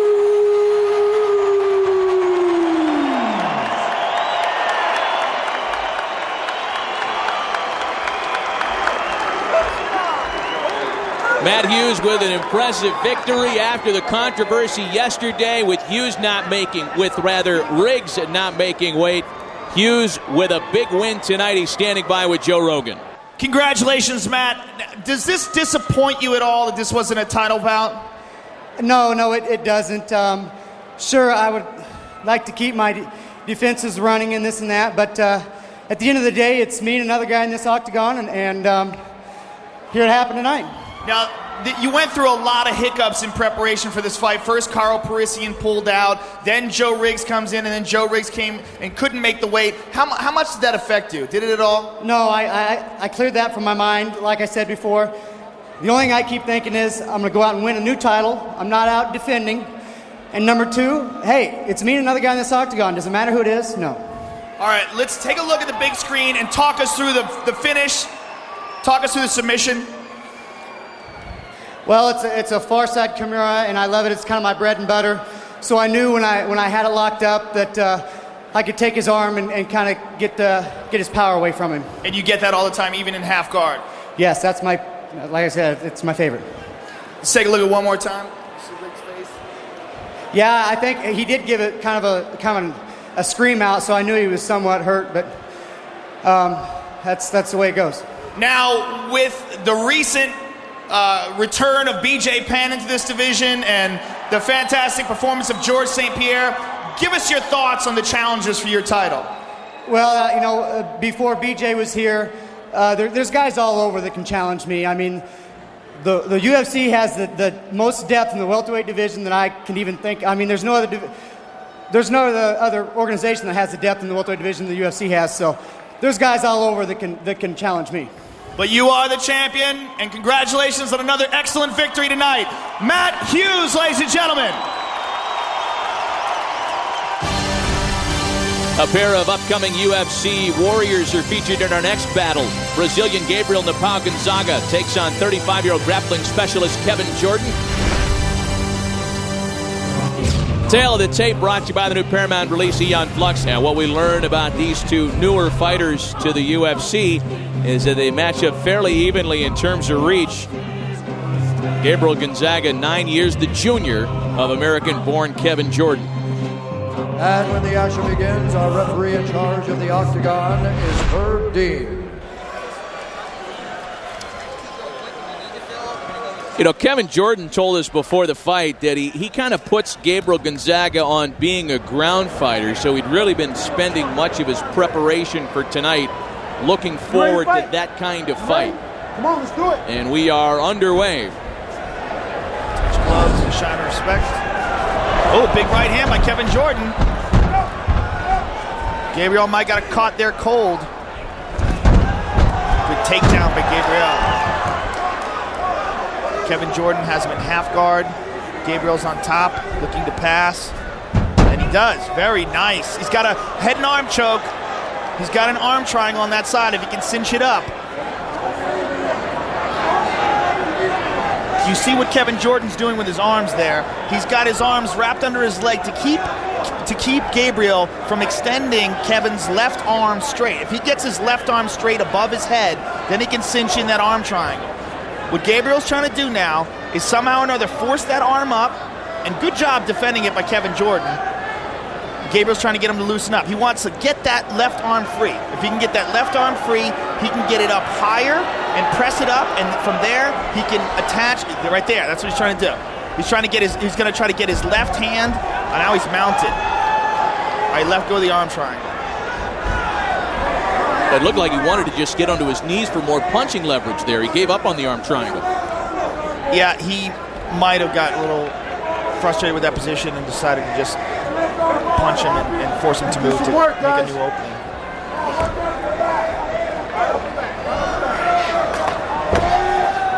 Gabriel Gonzaga showing good ground skills, though. Well, if in fact this is how Kevin Jordan trained, as he told us earlier, he should certainly be versed in this, and certainly not surprised by Gonzaga having him down on his back.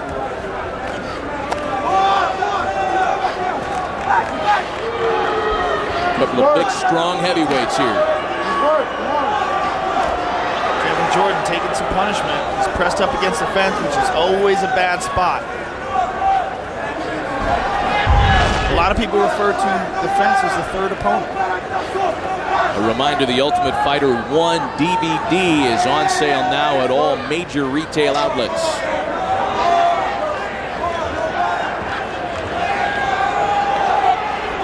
Unlike fighting in a ring, which a lot of these smaller organizations use, and the fence you can really use to your advantage. It's almost like another weapon. It's like somebody holding that guy in that spot for you. Gabriel going for the arm, going for the Kimura, it looks like there. Good mount, very nice. Distracts him with the Kimura and then achieves mount. Now we see Gabriel trying to move him away from the fence. Now he doesn't want him on the fence. He wants to move him away so he can get some room to punch. Oh, he lands one clean onto the chin. Yeah, I bet Gabriel is going to use these punches to try to set up some sort of a submission. Soften him up with punches. Then once he's got him reaching like here, oh, he slipped out. And Jordan frees himself from the ground. The idea there was to go for his right arm, but he slipped. Good kick by Jordan. Jordan is definitely a bit sleepy after being down on the ground as long as he was. It's a lot of weight on top of you. A lot of pressure, wears you out. But you figure the longer Kevin Jordan can dance on his feet like this, give him a chance to get his wits about him. Yeah, Gabriel looks exhausted as well. That was a very half-hearted attempt at a takedown. Oh, swing and a miss. Things go so much heavier and slower with the heavyweights as Jordan and Gonzaga are approaching the minute mark in our first of 3 scheduled rounds. Some of them. You ever see Arlovsky? Some of them. Good point. Guy moves like a welterweight. Good point. All right, Gabriel looks like he's biding his time here, catching his breath a little bit. He's going to try to look to pass Kevin Jordan's half guard. Punches him to distract him. He's going to try to sneak his right leg out, and there he goes. He snuck it out. He's got the mount. Okay, bad spot for Kevin Jordan. Again, he's trying to push that arm up. It looks like he likes that arm triangle. Now he's going for the Americana.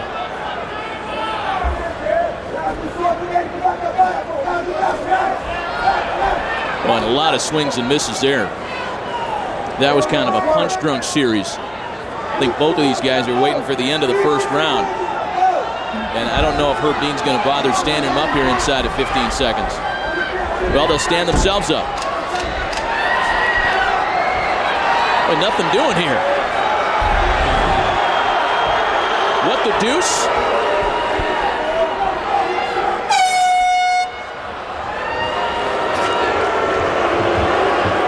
Stephen Bonner and Forrest Griffin, the 2 guys who engaged in that epic battle in the finals of the Ultimate Fighter Season 1. Incredibly close fight. Both of them were awarded contracts. Forrest Griffin was awarded the decision.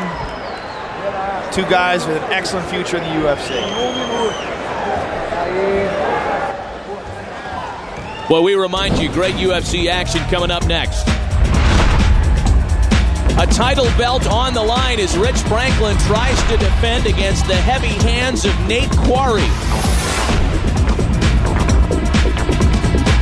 That's an exciting fight. What a great card so far. Well, the champ is favored to defend his title tonight, but there are some that say that Quarry is perhaps more adept at the weight that they'll be fighting at, that middleweight bout.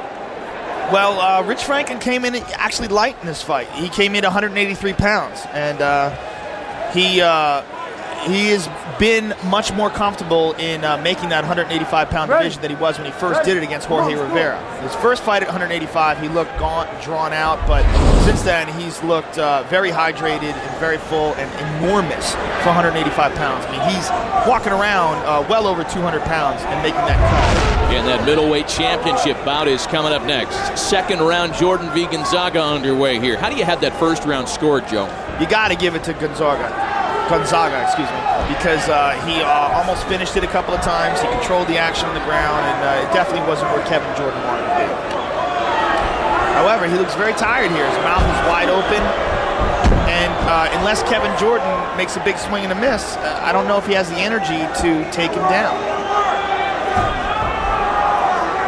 So this is a good spot for Kevin Jordan right here. It doesn't look like Gabriel has the kind of explosive energy left to shoot in on.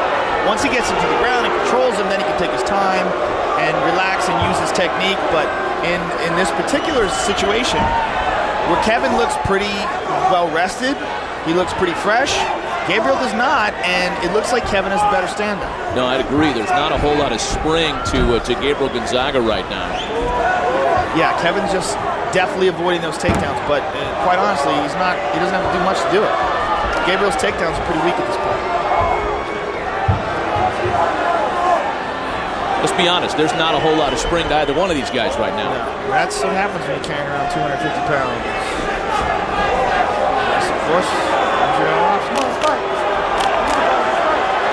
Referee admonishment now. The crowd's not happy. Herb Dean trying to get these guys engaged.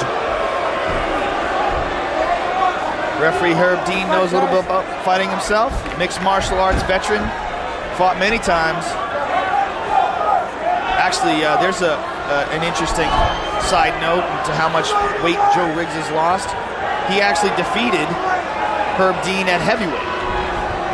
Wow. Yeah. Now he's fighting at 170. It's crazy. Earlier, Riggs was defeated by Matt Hughes.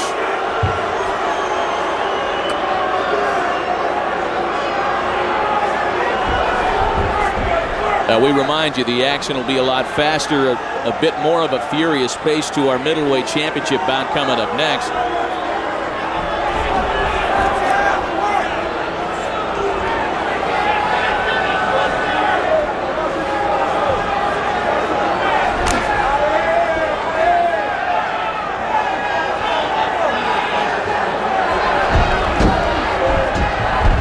Again, trying to take down, but he just does not have the explosive energy to take Kevin down. And there hasn't been a whole lot of action in this round. You kind of have to question his conditioning.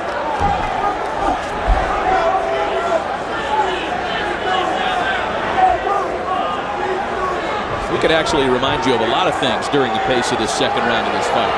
Yeah.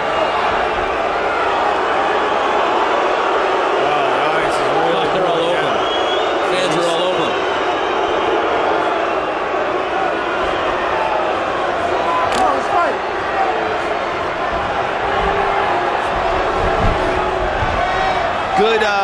Good leg kick by Gabriel.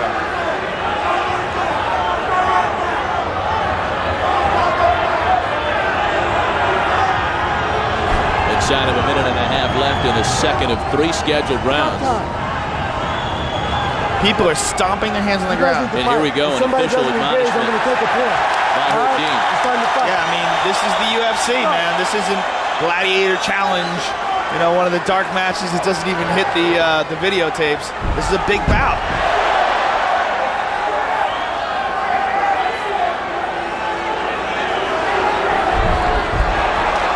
But Gonzaga throwing a couple of kicks for the first time here. Inside of a minute now. Well, what we have here is Gonzaga not having the energy to take him down. And there he goes. Finally. All right, now this is a good spot for Gonzaga. Even though he's tired, he can conserve his energy with technique and with positioning and try to force some sort of a submission on Kevin Jordan. If it just comes down to his punches and his elbows, I don't know if he has the energy to stop him at this point. But he does have good submissions. Looks like he's working the guillotine on the left side. The guillotine is... it takes a lot of strength to pull that off, and at this point in time he might have so much fatigue and lactic acid in his muscles he might not have the strength or the energy to do that. We hear the 10-second hammer as time ticks away on a rather uneventful second heavyweight round.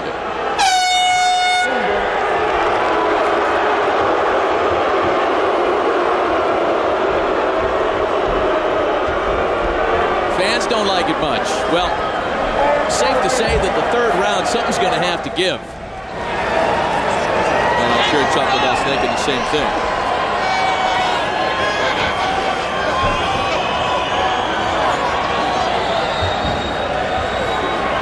Chuck versus Randy. The third part of their trilogy was announced earlier today by Dana White. Among the many announcements that we heard earlier tonight. Yeah, crazy announcement. Return of B.J. Penn. Tito Ortiz and Ken Shamrock, the hosts of the coaches of the next Ultimate Fighter. Frank Mir coming back. Go out there. Throw 2, 3, 2. You'll knock the guy out. All right? You want to come back to the show. You want to come back to the show, you got to be aggressive and exciting. Let's go. You want to come back to the show, you got to be aggressive and exciting. Absolutely. No truer words have ever been spoken. Paul Blantel is standing by the side of the cage screaming at him, saying, stop the bullshit. All right, here we go. Smelling it right out there. Yeah. All right, third and final round in this heavyweight bout. Again, the middleweight championship is coming up next as Rich Franklin tries to defend against Nate Quarry. This is the last round. I'm hoping they're going to let it all hang out.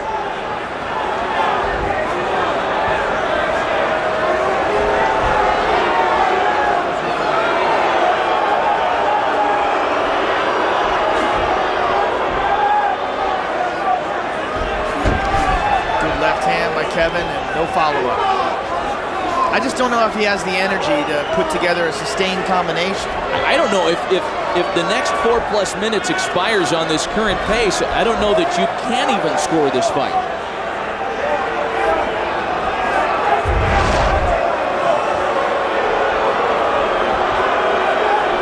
A reminder, reminder once again, UFC 57 coming up at Mandalay Bay Saturday the 4th. Part 3 of that epic battle, and tickets again are on sale tomorrow.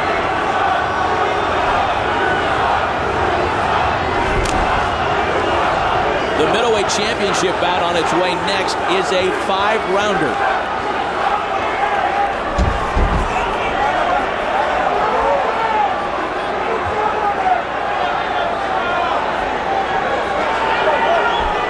These guys have 3 minutes and 30 seconds left. There is no reason to pace yourself. Go balls out. You don't know. I don't know if it's pacing themselves or if there's just no gas left in the tank. Well, there we go. Well, there's no excuse for that. This is the Super Bowl of mixed martial arts.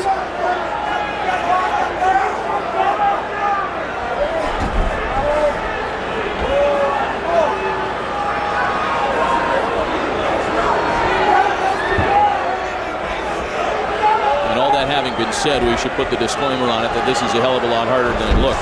Oh, without a doubt. There's a clean shot landed by Gonzaga. Easy for us to armchair quarterback it from our comfortable ringside seats, but these aren't that comfortable. These are hard, cheap seats. These guys are going through it. Yes, they are going through it.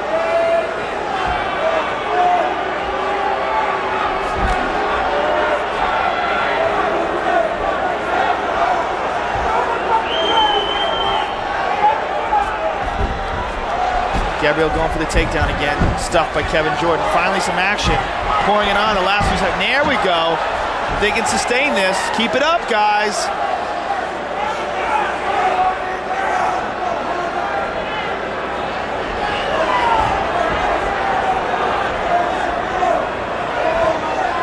Start, come on.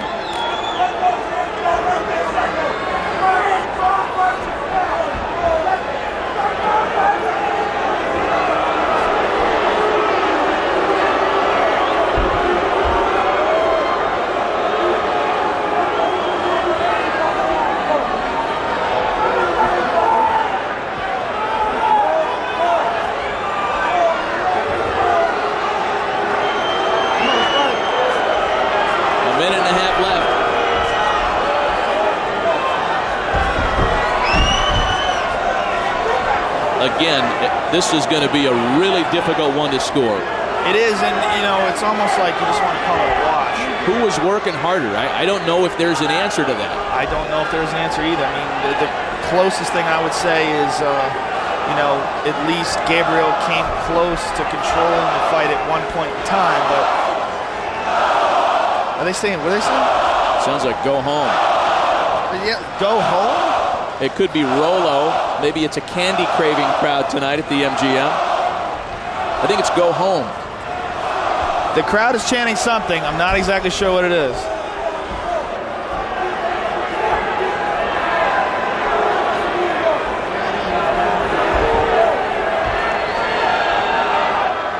You wrote it down. Say it. Though I wouldn't call either one of these gentlemen that. Absolutely not. Not all 160 pounds of my Superman punch. Jordan's out. Jordan's out. Oh, Jordan's big out. end for it by Gabriel. Wow, out of nowhere. One huge punch after all that inactivity that flat out caught Kevin Jordan. Unbelievable ending out of nowhere. Gabriel just lunges in with that Superman punch and catches a sleeping Kevin Jordan right on the chin. Well, if in fact he was playing cat and mouse, he couldn't have timed it any better because he had everybody in the arena disengaged, and when Kevin Jordan seemed to lock off, Gabriel Gonzaga strike, and he is the victor in this heavyweight bout. He comes in with the Superman punch. Oh, man. That's it. It's the fake kick, jump in with the punch. The first time I ever saw this was Josh Thompson versus Rob McCullough in the WFA. It's a beautiful technique. Let's take a look at that one more time. Gabriel pouring it on when he needed to. Fakes the kick, boom, and leaps in with the punch. Kevin Jordan stunned and bloodied, and Gabriel reaches in to finish the fight.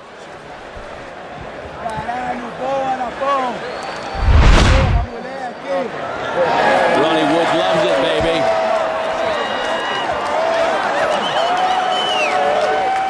I don't know if Ron Wood does nearly as good a Ron Wood as Mike Myers does. How cool is that dude, though? 63, still on the road. Oh, believe it. Putting on a hell of a show. Believe it. Selling out everywhere. It's a new era. Former member of the Faces. And not a lot of good-looking faces here after that Superman punch, as Joe so accurately called. The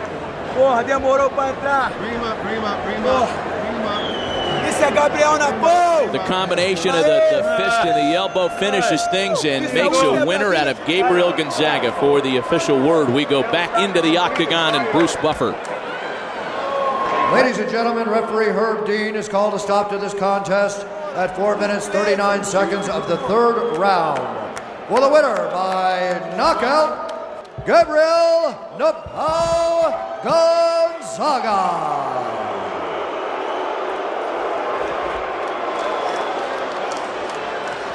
All right, we're ready for our main event of the night tonight, and the Quarry Franklin fight, something we've been anticipating and building up ever since the event started tonight. Yeah, this is a very interesting bout. We have in Nate Quarry what I think is one of the most talented guys to come out of the first season of the Ultimate Fighter show. 14-1 record, comes from a great camp, and he's fighting Rich Franklin, the coach of the second season of the Ultimate Fighter. Like we said before, an enormous 185-pound guy who began his career at 205 pounds, decided he can compete more effectively at a lower weight class, and makes the cut, losing close to 20 pounds of water. It is time for our main event. The heavy-handed challenger, Nate Quarry, and the champion, Rich Franklin. He is taking some shots here right now. Oh, it looked like Evan Tanner got rocked there. Yeah, he put on a class there, and another one with the left, and continuous with the left. Franklin is getting Tanner now. Franklin looked for the knee to set it up. Looks hurt. I started thinking to myself, like, what do I got to do to win this fight? And it wasn't much later that the referee stepped in and stopped it. That's it. It's all over. Rich Franklin is the middleweight champion. The new middleweight champion of the world. Wait a minute, I am the 185-pound champion. And that's when it kind of sets in a little bit that you've actually accomplished something that you've set your mind towards. Before this Ultimate Fighter TV show, I was 11-1 as a fighter. I was slated to fight in the UFC. Since the show, I've had 3 first-round knockouts. So bringing my record to 14-1, if that's not good enough for a title shot, I don't know what is. And for those that think I'm not deserving, they can come tell me that. And down goes Sal, and it is all over. Nate Quarry, victorious. I'm coming to bring my game. I'm coming to take that title. This isn't a game for me. I haven't been playing around. This isn't a culmination of 7 years of fighting or 9 years of training. This is 33 years of my life that have brought up to this moment. First time I fought in the UFC, can you handle the big crowd? The first time I fought Ken Shamrock, can you handle the big name? I'm going to be ready for this. I'm not scared to get into that cage. I'm excited. Can you handle the live television? Can you handle the pressure of being the main event? For people that think I don't deserve this title shot, all I can say is just wait and see what happens. Can you handle the pressure of winning the belt? Can you handle the pressure of defending the belt? It's always something. I'm excited to show the world what I'm capable of. I left myself open against Tanner. I got caught with a good right cross. I think that one of Rich's weaknesses is a weak chin. If Nate thinks I have a weak chin, then I'm sorry he's making that mental mistake. Armbar looking to finish, and it's all over. Oh, Rich Franklin with some block. I've been training just as long, if not longer, than he has, with a great team. I think with Nate and I, a lot of it's going to come down to conditioning. Even if he's stronger than me in the first round, which is doubtful, he won't be stronger than me in the second. I don't think his hands are better than mine, so naturally I'm going to come out punching like I normally do. It's the matchups that make great fights, and this will be a great fight. I want people to know I want to dominate this weight class, and that means keeping the belt. All my hard work has come to fruition, and now it's time to execute. I'd love to knock him out because that's what the crowd likes to see. If I fight to my full potential, I'm looking for a stoppage in the second round. I envision this being a long fight again. I want this to be one of those fights that people remember and think, man, you remember that time when Corey took that title? That was a hellacious war. All right, Joe, we know what a great champion Rich Franklin is, but let's talk about Nate Quarry first. Listening to him there, it sounds like he's got a chip on his shoulder and really something to prove here. Well, a lot of these guys that are coming from the Ultimate Fighter television show, some of the guys who've been in the UFC for a while think these guys are getting an easy road, think they're getting a silver spoon. Nate Quarry, though, he's a bad dude. I mean, he stopped Shoney Carter. He stopped Loden Kincaid, who didn't have as much experience, but then he stopped Pete Sell, and he raised a lot of eyebrows. You know what? He's a very good striker. He's very patient, very methodical. He's got excellent technique. What we don't know about him is his ground game. What we do know about him is he comes from a fantastic camp. He comes from Team Quest, one of the best camps in the world. He's training daily with Matt Lindland. He's training with Randy Couture. I mean, those guys are the top, the elite, the best of the best. So you know he must have well-rounded skills. We just haven't seen his ground game in the octagon. We have seen Rich Franklin's, and it is excellent. Yeah, let's talk about the champ, Rich Franklin. A more well-rounded champ you may not find in any division, any classification at weight. He's got no flaws in his game. Perhaps his chin, I mean, that's what Nate Quarry believes, but he has excellent submissions, he has excellent kickboxing skills, excellent takedown defense, excellent takedowns. He's got Greco-Roman throws, he can shoot and take a double leg, he's got everything. I mean, he really is a full, complete mixed martial arts fighter. Well, this is a 5-rounder, as we talked about earlier, a 5-round fight with many people weighing in on who's going to win, including a lot of celebrities in the house tonight. Tonight's main event, I think that Rich Franklin just can go in there and put it on Nate Quarry pretty bad. I'm going to have to go with Franklin. You know, just he's been in a little bit. You know, Nate Quarry, he belongs there, but, you know, needs one more. Just got to go with a veteran there on that one. You know, my heart's with my boy Nate Quarry. He's definitely the underdog, but he's got a big chance. He could beat him. It's possible. Franklin's very tough, but Nate hits hard. He's got good wrestling. Nate Quarry. My prediction for tonight's main event is submission victory in the second round, Rich Franklin. As usual, I don't have a prediction for the fight. Actually, I haven't seen either one of them fight enough to make a decision on it. So I'm hoping it's going to be a great fight. So I think they'll probably strike a little bit, so that'd be fun. Rich is my boy. I've never, ever bet against Rich. I just don't think Nate's ready for Rich Franklin yet, and Rich is hot right now, and he's going to knock Nate Quarry out. Hey, I got to go with... You know what? I should stick to the fighting, because the predictions I'm not good at. Sorry. And now it's time to let this middleweight championship bout play out for itself. The champ, Rich Franklin, looking to unseat the challenger, Nate Quarry. Nate Quarry. Looking calm and composed in this big test. He's had 3 previous bouts in the octagon. Comes out to that Killer Edema song. And like we said before, he comes from a fantastic camp. He is well trained by Robert Bolus. Training partners are Matt Lindland and all the guys at Team Quest, Matt Harwich. He's got, it's one of the best camps you could ever possibly come from. He's got great hands, real precise striking. The only thing we haven't seen about him, we haven't seen any of his ground game.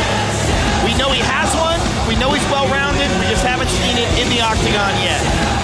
Well, and those that are quick to discredit Nate Quarry, because as you mentioned, Joe, he came from the TV show, the thing that really jumps out at you is 3 wins in the UFC, 3 first-round TKOs.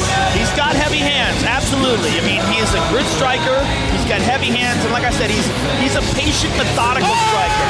He's got good technique with his punches. He doesn't loop wide, crazy shots. He punches very accurately, very precisely, and with good technique. You know, a lot of people think that Nate Quarry is a, quote, younger fighter because he got his start on the TV show, because they hadn't seen him in the circuit. Nate Quarry's 33 years old, and he'd been fighting in smaller venues long before he was introduced to the world on the reality show. Yeah, I had heard about Nate Quarry for years through the internet, through the underground, and different various fight websites that talked about him. So he's no spring chicken. Well, he's got his work cut out for him tonight against the champ. Rich Franklin is, as we said before, one of the most well-rounded guys in the business. He's a great striker. He's got excellent takedown defense. He's got excellent takedowns. And he's got excellent submissions. Trains with George Gurgel on the ground. He's basically got it all. He's a full package. That is why he is the UFC middleweight champion. He has been knocked down and stunned. He's been stopped before in the past, although that was at 205. And Nate Quarry believes he can get to Rich Franklin's chin, he can knock him out. Well, Rich Franklin, as fans know, fought at light heavyweight, moved to middleweight, then back to light heavy for Ken Shamrock, and back to the middleweight classification for an eventual championship, one that he's trying to defend tonight. Most recently, UFC 53 back in June, defeated Evan Tanner by TKO. The complete middleweight champ is Rich Franklin. He has fought some really well-rounded fighters and really skilled guys. Perhaps guys that are much better than anything that, so far, Nate Quarry has seen. Whether Nate Quarry can rise to this occasion is what we're going to have to see. Rich has faced some tough strikers. Jorge Rivera, he faced a big name, like he said, in Ken Shamrock. He stopped Evan Tanner twice. I mean, he's been in the fire many, many times, and he's proven himself, and he has confidence in his ability.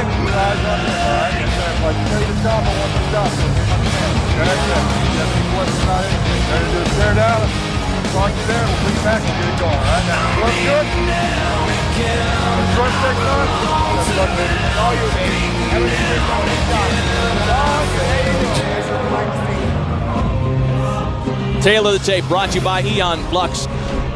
Nate Quarry, more of a natural 185 perhaps. Rich Franklin, as the numbers indicate, the taller man, but the reach advantage goes to the challenger Quarry. For the official introductions, back into the octagon and Bruce Buffer. Ladies and gentlemen, this UFC championship bout is sanctioned by the Nevada State Athletic Commission with Commissioners Dr. Tony Alamo, John Bailey, Joe W. Brown, and T.J. Day, and Skip Avancino Jr., Chairman. Our judges at Octagon side are Nelson Hamilton, Jeff Mullen, and Cecil Peoples. Our lead doctor is Dr. David Watson, and when the action begins, our referee in charge of the Octagon is Big John McCarthy. This event is sponsored by Paramount's new film, Eon Flux, in theaters December 2nd, and Zions, extreme supplements for extreme athletes, available at GNC stores nationwide.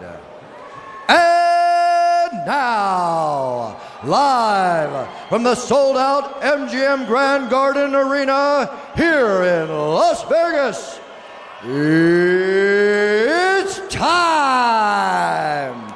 This fight is 5 rounds for the undisputed UFC Middleweight Championship of the World. Introducing first, the challenger standing in the blue corner. This man is a mixed martial artist who holds a professional record of 14 wins with 1 loss. He stands 6 feet tall and weighed in at 185 pounds.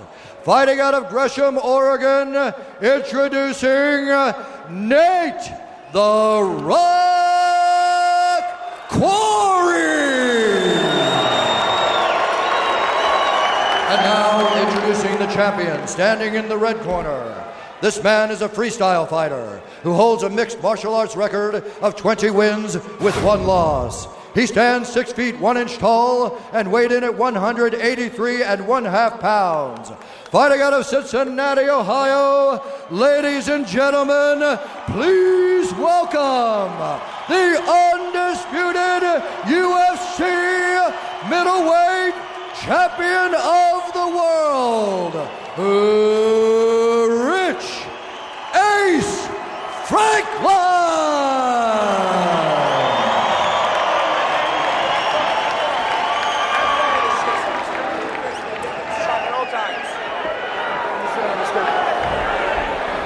All right, you received your instructions to your dressing room. Do you have any questions from the challenger? No, sir. Any questions from the champion? Touch gloves, get back to your corners. Fight clean, fight hard, fight fair. Let's go.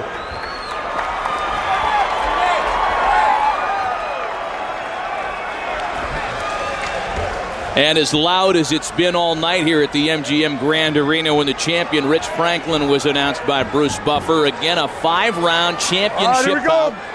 UFC middleweight championship, you ready? Are you ready? Let's get it on! And a relatively large task in front of the challenger, Nate Quarry.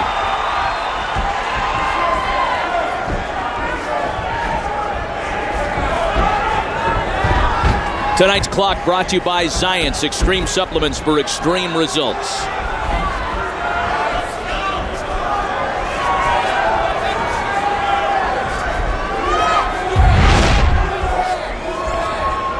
As well-rounded as Rich Franklin is there an advantage having him upright or down on the mat? Well, we don't know. You know, we haven't seen Nate Quarry on the ground, but we have seen Rich Franklin. He is excellent.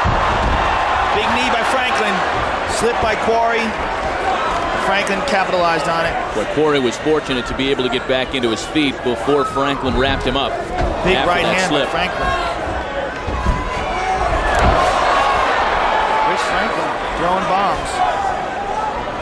Nate Quarry is staying in there. Looks very composed. Looks like he's looking to land a big right hand. Might have got kicked low there. See inside leg. Come on, let's go, let's go. Walks it off.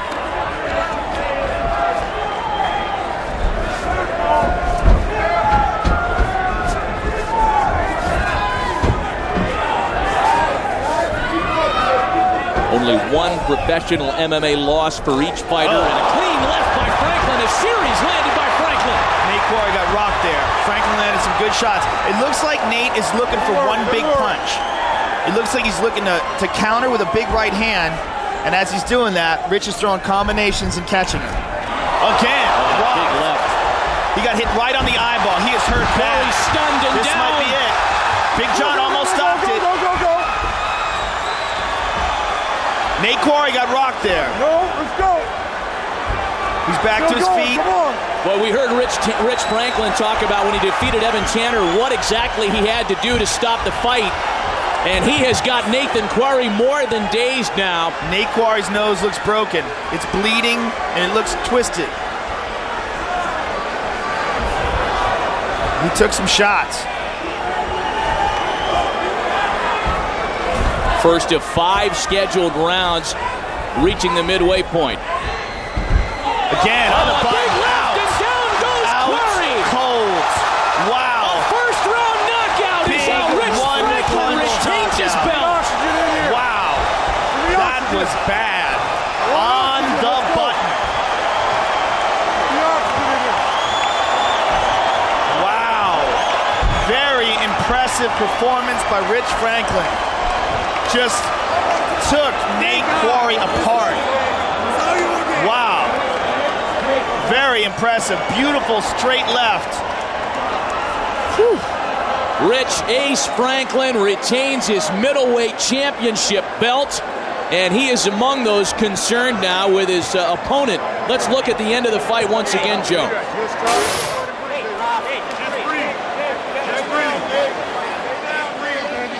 Bang on the button, and you see Nate just stiff immediately. He is out. You see his legs up. His muscles are contracted. He is unconscious. Let's take a look at it again. On the button, and Nate just shuts off. You see his leg extended up in the air. He is in la-la land right there. Let's take another look at it. Just a perfect punch straight down the pipe. Nate Quarry put to sleep.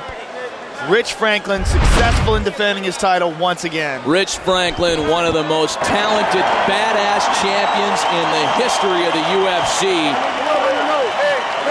And a very sportsmanlike ovation from this MGM Grand crowd as Nate Quarry rises to his feet. Boy, and it's always a scary moment. Seether among those in attendance tonight in appreciation of Rich Franklin's prowess.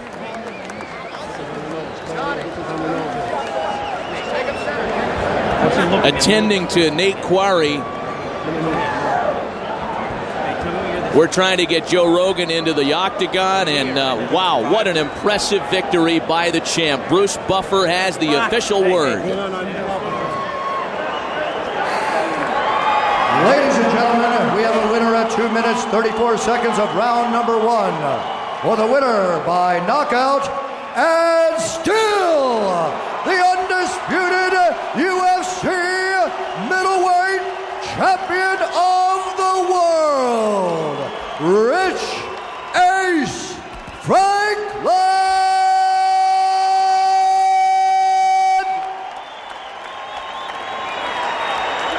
Rich Franklin hangs onto the belt at the 234 mark in the first round. Winner by knockout. To Joe Rogan. Yeah, Rich Franklin. Now, Rich, coming into this fight, Nate had said that he thought that you had a weak chin and that he was going to exploit that. Did that upset you in any way? No, it motivated me. But let me say this first. I wanted to come out here and put on a good performance because I saw the fight before mine, and I hope you guys are entertained. Thank you. Thank you. Well, there's no question. Put on a great performance. You did. Let's take a look. Let's take a look at the knockdown. Look at the big screen. Talk us through this. I was throwing some sloppy punches, and one landed in his eye there. I knocked him down the first time, and I thought John was going to stop the fight, but he didn't. And then the second knockdown, it was clear that he was out, so there was no need to pursue. Now, there's a list of challengers in the 185-pound division. Who do you feel is at the top of that list, and who do you think you're going to face next? Honestly, I'm not in the decision-making process of the UFC. They're the ones that pick the opponents to stand across the ring from me.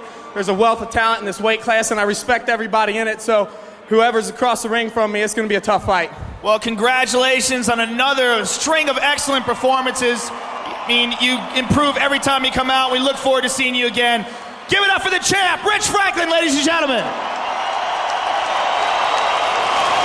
But the two champs tonight really sending messages through the rest of their respective divisions, even though Riggs Hughes was not a championship bout.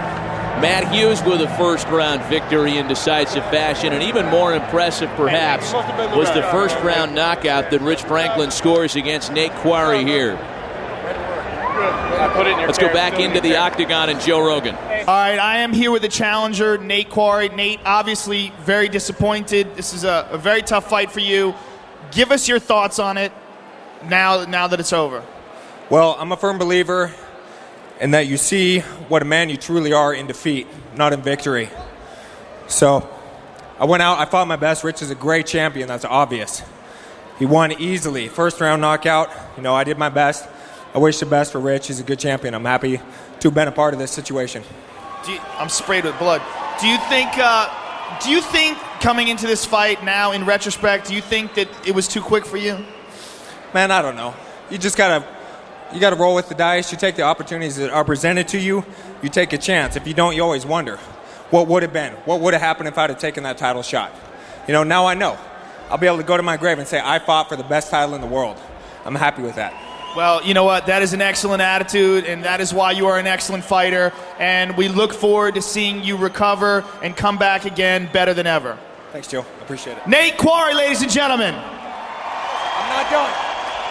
I'll be back. I'm not done. Well, Nate Quarry very gracious in defeat, as that one didn't come close to lasting the 5 rounds that it was scheduled for, and that's because of the devastating power of Rich Franklin. A couple of looks at the knockout, right jab, and the big left that caught him stiff. And as Joe Rogan mentioned, we saw Nate Quarry fold up, the eyes rolled into the back of the head, the muscles went stiff, and at that point, Rich Franklin and the rest of the crowd here at the MGM Grand Arena knew that the title was not changing hands tonight.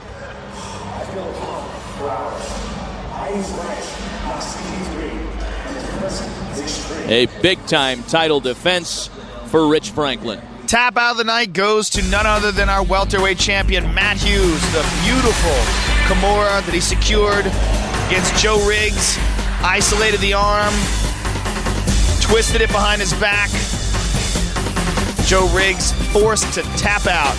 Matt Hughes showing his incredible diversity as a champion. Well-rounded skills. Taps out Joe Riggs with a tap out of the night. Tap out clothing, wear it.